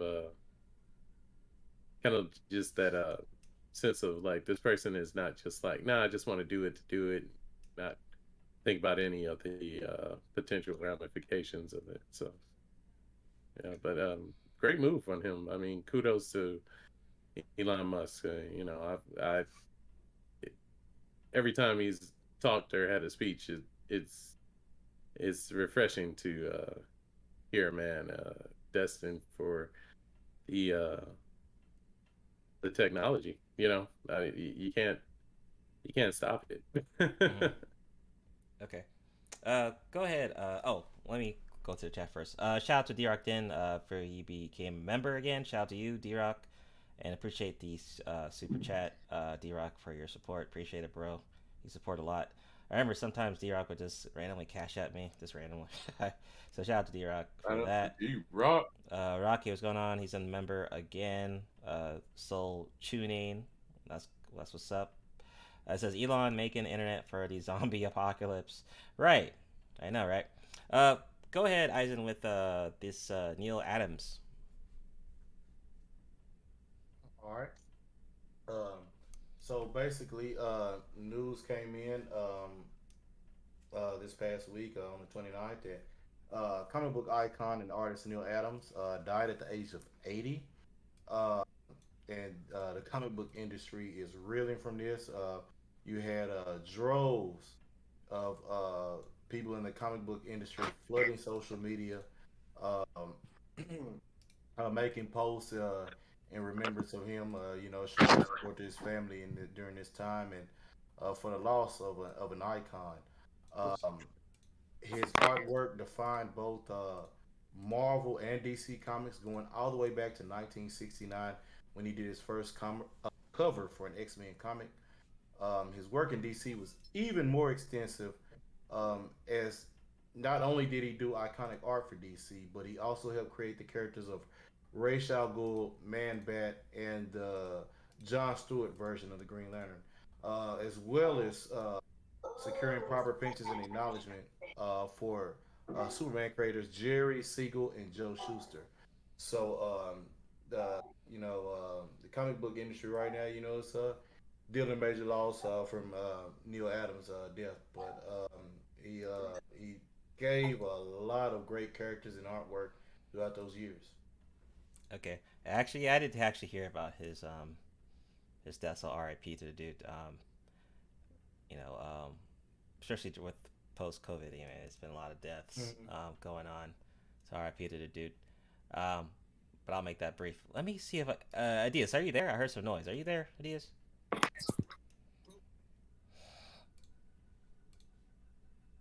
Okay, cool. He's muted.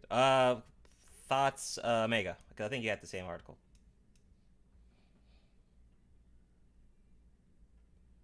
Yeah. So, real deep loss for that man, and condolences to not only his family but all the hearts and minds that he's touched with his vast skill in giving us just so much in DC, Marvel, and even his older works when he was working for I believe the comic book was Creep Show or Creepy Things, Creepy Comics. There we go.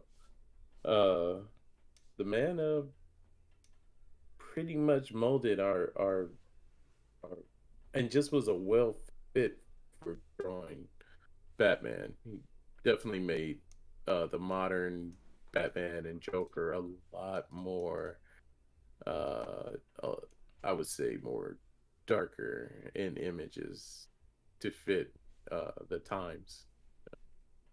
And it just seemed like his art style was just, it had that boldness, but it also had that somewhat limberness, acrobatic, you know. Like the pages just flowed. So yeah, definitely a remarkable talent that is now not with us. But though I always say with artists, as even myself, you may not exist, but your art still is going on strong. So yeah, R.I.P. to the dude. Yeah. All right, so we'll be going into rapid fire. I'm gonna try to make this. It's gonna be hard because there's so much going on. This is like the longest list of rapid fire I've had, so we're gonna try and get through this. So, Bad Bunny to star in Sony's Spider-Man spinoff film El Muerto. So, musician, actor, and professional wrestler Bad Bunny is set to star as El Muerto in Sony's upcoming Marvel film based on the Spider-Man character. Now, what I heard, I think this is kind of bad news actually, because from what I heard, and we got some comic book people and with our co-host here, that this character is someone who's only been in maybe 2 volumes of comic books. That's what I heard. You can let me know if I'm wrong or right on that. But this guy is getting his own Spider-Man spin-off film right after the terrible, terrible Morbius that just came out. Now, think about it. Like, Morbius is a way bigger character in the comics. Let me know if I'm wrong compared to this guy. Why the hell is this guy getting his own movie? I don't understand it. So first live action Latino lead in a Marvel movie. He'll portray this with name for Sony. It says, quote, says Bad Bunny's casting on Cinecon. Sometimes we get lucky with perfect casting. He said, we think audiences are going to be excited by where these Marvel characters are headed. It says the movie will open 2024. So quick thoughts on that one. I just don't know why this is being created, but what do y'all think really quickly? Go ahead, Isaac. Okay, I was just gonna say, makes no sense already.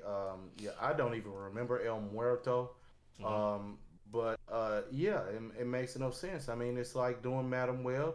Even though Madam Web had more, like I said, I see why the dude, why Wasp got out. Marvel is hey, look, the house is on fire. It's time to get out.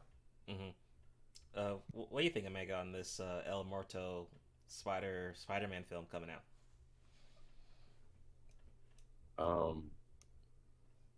El Muerto.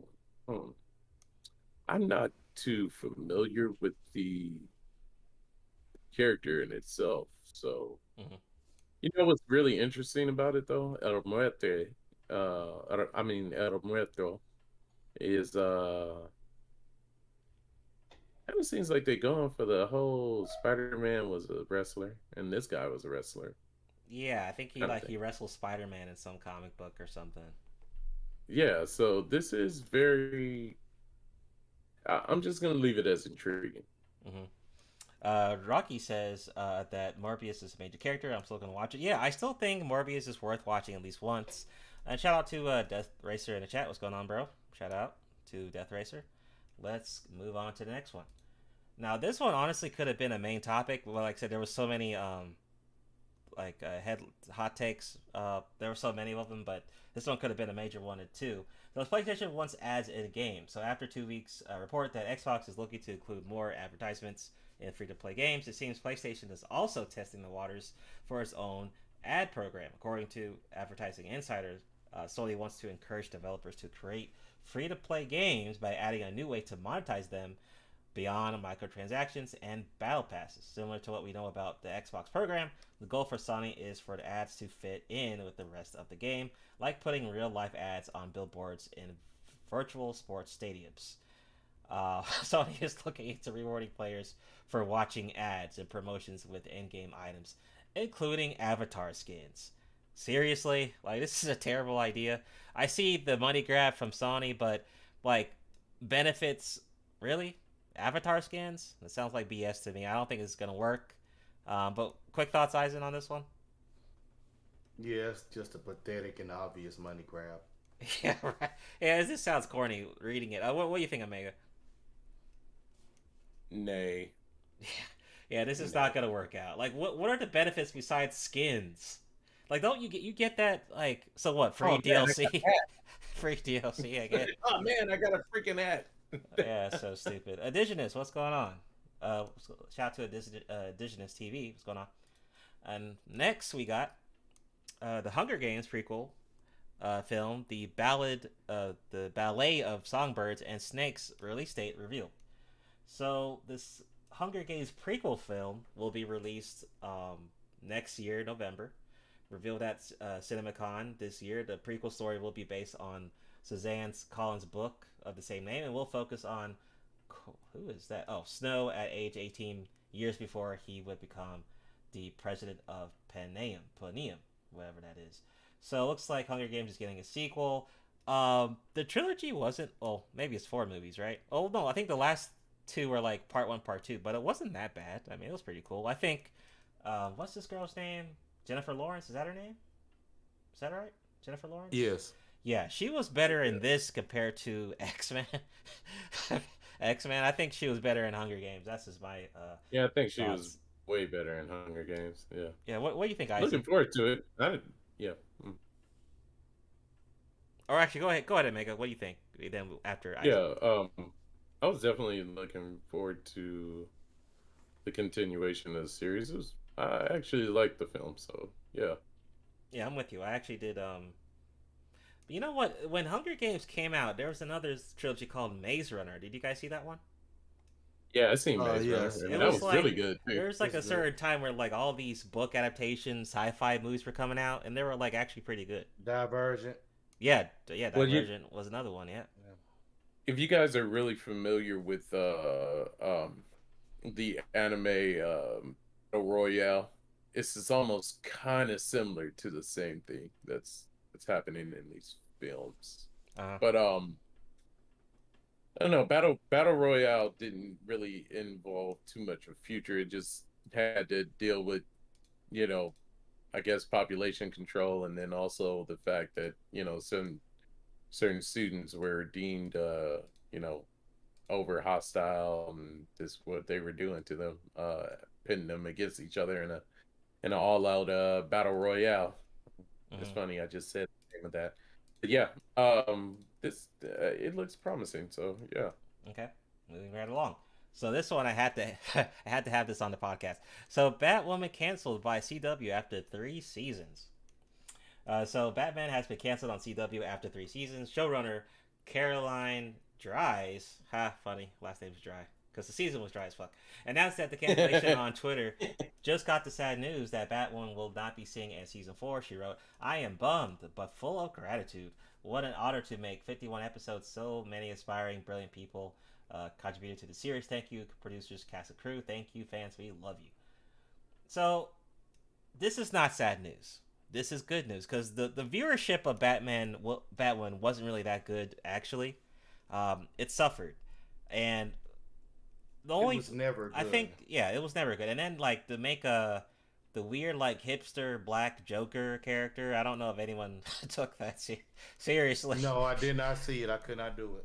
Yeah, so I don't think most people care that this got canceled. I think most people are glad. I mean, once again, this goes back to my little rant about CW produced shows, minus the 100. Like, anything that's DC related and that happens to be CW, this seems to be really crappy after like maybe a couple seasons. And this was just one of those shows. So, and no, this one was shitty from the beginning. Look at Death This is terrible from the Death beginning. Ranger said I only saw one episode. No one cared, right? I mean, no one cared, dude. This nobody. I don't even think like comic book guys would say this. They gave justice to the character, right? What do you think, Omega? Yeah, it just was garbage, man. Indigenous said black woman, not Batwoman. That's funny. Okay, go ahead. Sorry. I'm just glad I gave it a shot, but it just was trash. I didn't even like the Joker. It was well deserved to be canceled. I don't know how y'all got to the Joker. Damn, what no, season was that? I skipped episodes. I skipped seasons and episodes. Man, I don't know how y'all done that shit, man. I got out there early in the first one. Dude, I might be a glutton for punishment, but it just after a while, it just like I mean, my main thing was like perhaps it'll pick up its steam once the Joker was introduced, but then when they introduced the Joker, I was just like, go ahead, Isaac. Go ahead. Sorry, Isaac. I do have to say, CW has had good shows up, and I think when it got to about Arrow season 4 is whenever you could tell the feminism in society and how it was pushing that way. It just messed everything up. So it messed it up for all the shows after that, because Supernatural and Smallville were really good too. Yeah, Supernatural was really good. Those two were awesome. And then you could start to tell some of the influence in the 100, but they could just kind of manage it, balance it out. But it just after that, they started getting rid of good male characters for a lot of those shows. I mean, the Flash was always great whenever you had the dialogue between Barry and Joe West and Stein and Jackson. But whenever they got away from that and went towards all the feminine is the power shit, it just got trash. Yeah, and I'm not even a comic book guy, but like just looking at what they did with the Batwing, I'm like, that was super cringy. Dang, y'all seen a lot. Y'all got better stomachs than I do. Golly. Yeah, you can stomach past the second. If you saw Batwing in CW, man, dude, I think you would have just. It was bad, man. It was bad. I tapped out on the CW right after that last the big one with the anti-monitor shit. I tapped out after that. I was done. Well, you know what helped me through it was after sometimes watching it and then being disappointed, I was able to watch Peacemakers. Yeah, that's why when I hear anyone say, "Oh man, I love Black Lightning," I'm like, "Yo, what is wrong with you?" What? No, anytime I hear that. Man, the way they done that, man, ain't no way I could like that damn show. Yeah, for real. Yeah, after a while, I was like, wait, is Black Lightning the villain? Like, what is going on here? Yeah, get shit on by his own family. Damn. Yeah, I was like, come on, It was funny that Raiden was the only white character in the series, I think, right? Oh. Yeah. Yeah. Oh, let's move on to the next one. So let me see. Indigenous TV said Smallville was goated. Yeah, I mean Smallville was it's better than all these CW shows. Yeah, Smallville and Supernatural are goated. You can't get past it. They are. That writing was amazing. I'll say that. So next up, Skate 4 2. How Skate 4 heavy focus on user customization enhances the game experience. So when Skate 3 came out, the light of day near 12 years ago, it recently generally tons of good reviews on the game. Really good game too if you haven't played it. I mean, it's super old now, but it's really good. One of the best skateboard games out there. But it was successful, was far from stellar. It was not until several years later that the game experienced a spike in popularity thanks to the presence of many streamers and their affinity towards Skate 3 ragdoll physics and humorous glitches. A decade after the game's initial release, EA came forward with news on a successor, Skate 4. Much more info followed as development continued, including details surrounding a heavy focus on user customization. So the main thing here I just wanted to focus on, that Skate 4 is actually a thing. It's coming out. I don't know when, but I'm just really glad that we're getting Skate 4. I mean, after we had Skater XL, we had the failure of Tony Hawk Pro Skater 5 that really sucked. This is really good to see. This was a great game. So I'm super excited for this. I don't know when it's coming out, but obviously next gen consoles, PC, EA can really, they can get some heavy sales with this game if they do it right. We haven't had a de facto skateboard game in a long time, so this could be it. Hopefully. Any thoughts on Skate 4, Eisen? Yeah, I haven't played a skating game since Tony Hawk Pro Skater 2, I think, maybe. Uh-huh. It's been, God. Dorian says it's been some consoles ago. Yeah, it's been a hot minute. What do you think, Omega? Yeah, same here. I haven't played any of the skate games. I'm in the same wheelhouse with Agent Sama. I've only played Tony Hawk's Pro Skater, and if we even talk about BMX, I played Dave Mara's. Oh yeah. I forgot what it was called. But that game, I didn't think I would like a bike game, but that bike game was pretty good enough where I even gave another. I think it was I believe it was Dave Mara's something bike. I know it was crazy, but it's like it almost felt like Tony Hawk's Pro Skater, California Uber Alice, was it? Or California something Wasteland. California Wasteland. Oh, okay. I think it was American Wasteland. Was it American Wasteland? American Wasteland. Oh, okay. Okay, yeah. I got that song California. I definitely dig Kennedy's Yeah, so here's the thing about so the thing about Dave Mira and also with Tony Hawk, the thing is like they had some of the best game soundtracks ever during like the time, man, like if you look up like Tony Hawk Pro Skater 2 and 3 soundtracks, bro, you could play that for days. Best. Especially even the Dave Mira game had a really good soundtrack back in the day. It sure did. Yep. Especially Tony Hawk, man. I think it was the best one was probably Skater 2 or Skater 3, but yeah, man, that's really nostalgic.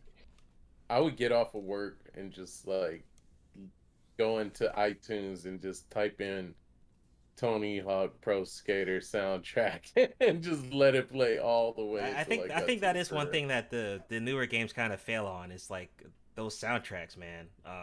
Like example, Grand Theft Auto San Andreas, like anything on that soundtrack was just like legendary. Ooh.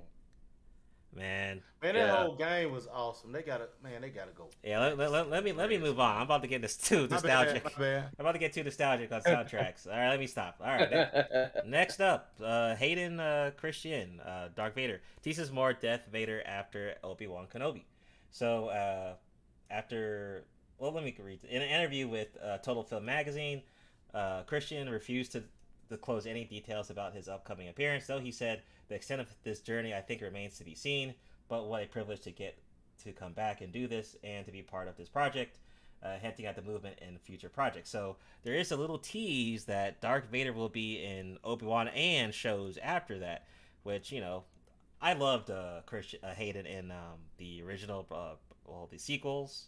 I think or the prequels. They're really good, especially, of course, Revenge of the Sith is my favorite Star Wars movie ever. And I can't wait to see him in Obi-Wan as Darth Vader. That's going to be really cool. Any thoughts, Eisen? Just about Star Wars and Obi-Wan and Darth Vader coming? It's just Disney and Star Wars at a terrible money grab.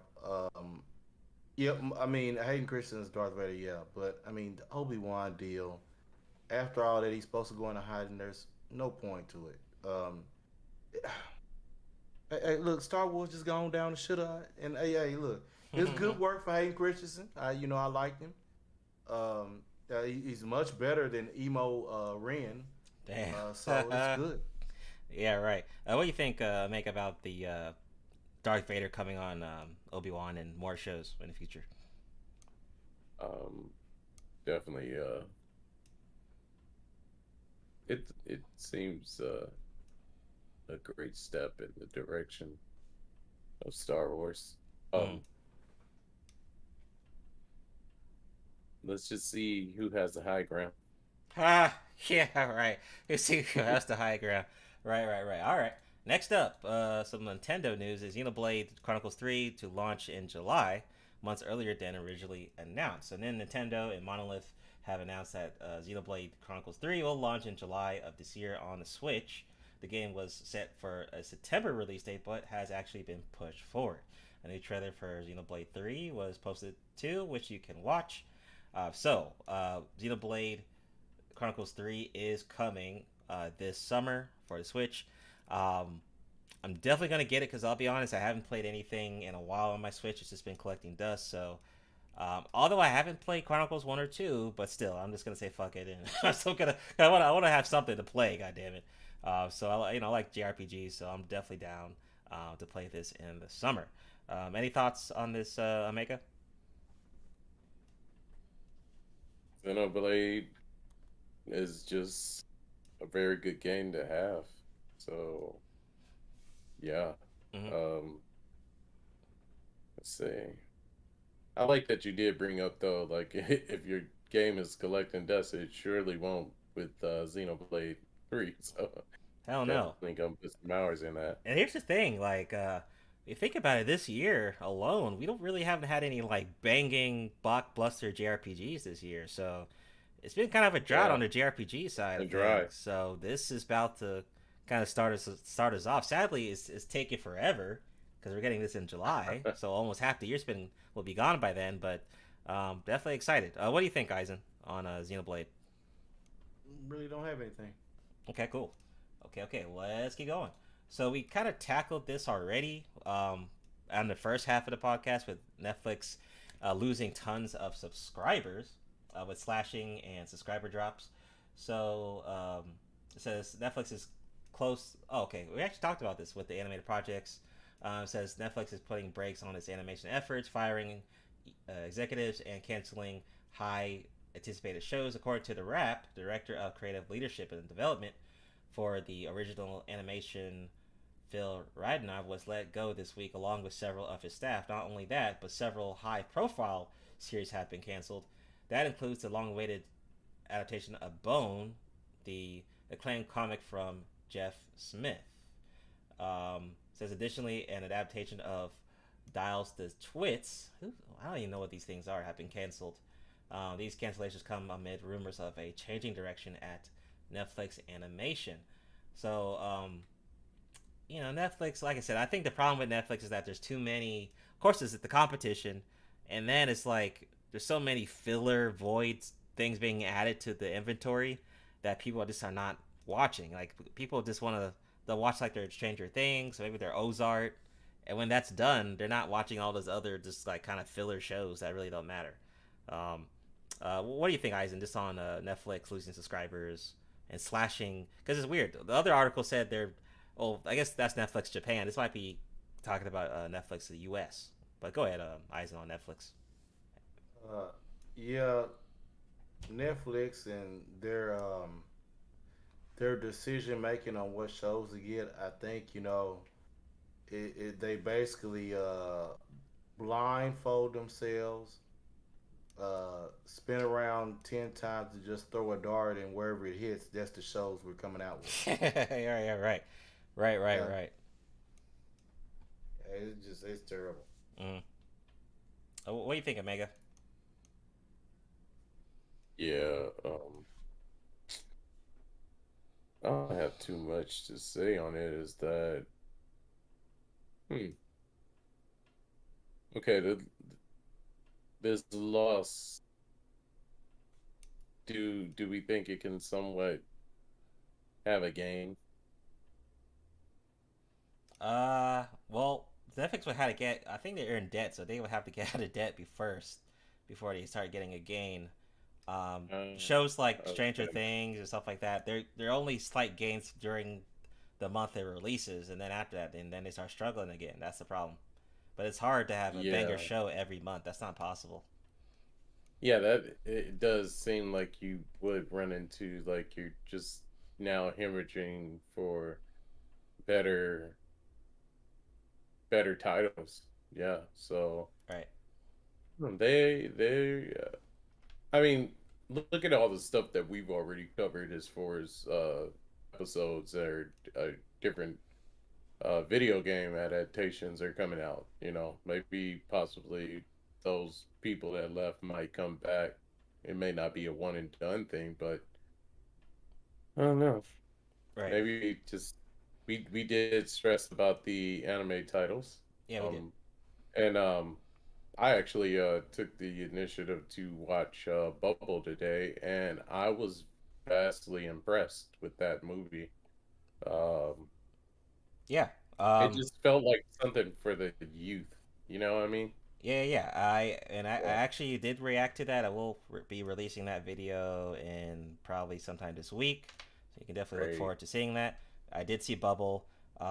This you'll see my reaction soon, but this visually pleasing, like crazy. Like the animation in that was just insane, man. And you know what? I don't know if it was from a manga. I guess it is from a manga, but I would struggle reading that as a manga. I think as a movie, it just makes a lot more sense with Bubble. But let's go ahead and move to the last thing on Rapid Fire. So that last but not least, we're just talking about adaptations. The live action Voltron will be coming from the Red Notice director via Amazon. So it says Amazon Prime is currently in talks to pick up a live action based film based on the 1980s anime Voltron. According to The Hollywood Reporter, the streaming service intends to make a live action feature with Red Notice filmmaker Marshall Thubber, okay, that's a weird name, attached to direct. Thubber created the story and will co-write the script with Ellen, with Todd Liberman and David Hauberman, produced alongside Bob Pollard, the head of World's Event Productions. So we are definitely getting a live action Voltron. Not sure how this is going to be, because to me that sounds like Power Rangers, but I don't know. I mean, now the Voltron Netflix show did well. I heard good things from it. I actually tried to watch a couple episodes from it, and it was quite enjoyable. But a live action, I don't know who asked for this, but like I said, I might have to react to it. And it's on Amazon. Yeah, I might have to react to it, and then if maybe do like a second watch party on the Discord, and then everyone we could just roast it on the podcast, because I just don't have good feelings about it. What do you think, Eisen, on live action Voltron coming? Yeah, I think the mech wave of live action Power Ranger type deal is over. I don't know if kids are into that shit now. I think it's over.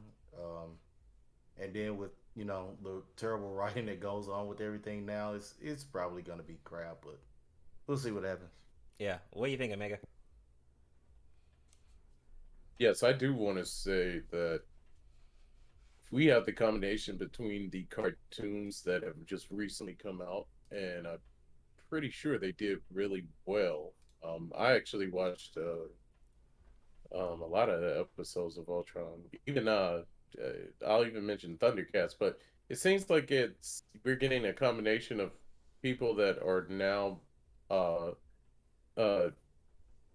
that okay, we'll get people that already know what Voltron is, right? Mm-hmm. And then we'll also get people that are a lot younger in ages that have just now been experienced to Voltron. And I want to say that the mech kind of aspect of movies are getting a lot better with the CGI. I mean, Pacific Rim, I think, did really well in the box office, right? Like, I think the first one did. The second one didn't do so well. Second one, not so well. Yeah.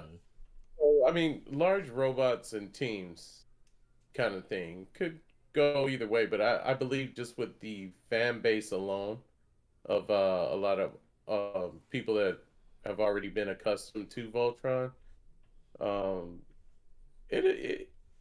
believe it might do well. Yeah, we'll just have to see on that one. I definitely want to see how it's going to be. Especially that. I'd like to add that I've never heard anybody diss the whole intro to the music when the Voltron would actually form together. That seems like a hallmark. So yeah. Okay, and actually, one last question before we end our rapid fire. Did anyone see the Thor and Love and Thunder trailer? Did anyone see it? I have not seen Yeah, I have that. not seen Oh it. my I guess god. I'll see Okay, it. yeah, y'all. I said the Discord. Join the Discord if you haven't. It's definitely I definitely dropped it in the Discord. It was cool, but yeah, definitely let y'all to go do that. So we are ending this episode. Appreciate everyone in the chat. I mean, it's actually a lot of people that appeared in the chat that I haven't seen before. A shout out to Dusty, Masculinity, Indigenous TV, Rocky, D-Rock Din, shout out to you, Death Racer, Dorian, J Wolf, Rocky. Let me see, who else? Did I miss anyone else? Who else? Damn, I have to go back and.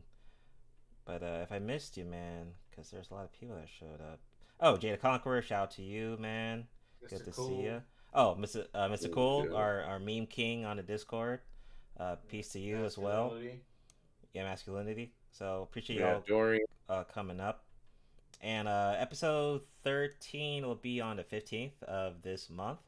So we'll see y'all then in 2 weeks' time. And yeah, definitely check us out on Spotify, Google Podcast, Stitcher, and Anchor if you missed the playbacks. Also, shout out to Hunter, who does our timestamps on the podcast. So we'll see y'all guys later. Have a good rest of your night. Peace out.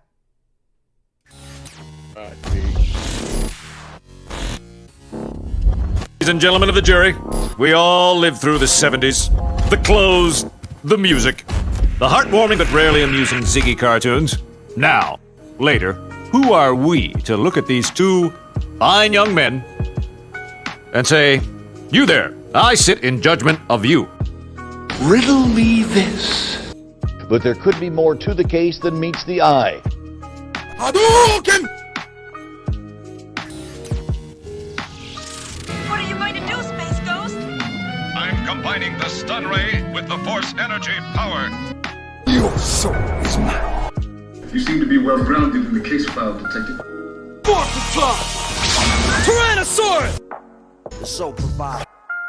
Or the stone pudding or something. I mix up some herbs and I come up with a dandy glass of this bicarbonate of fig leaf. Yomigaru! Nebula-chan!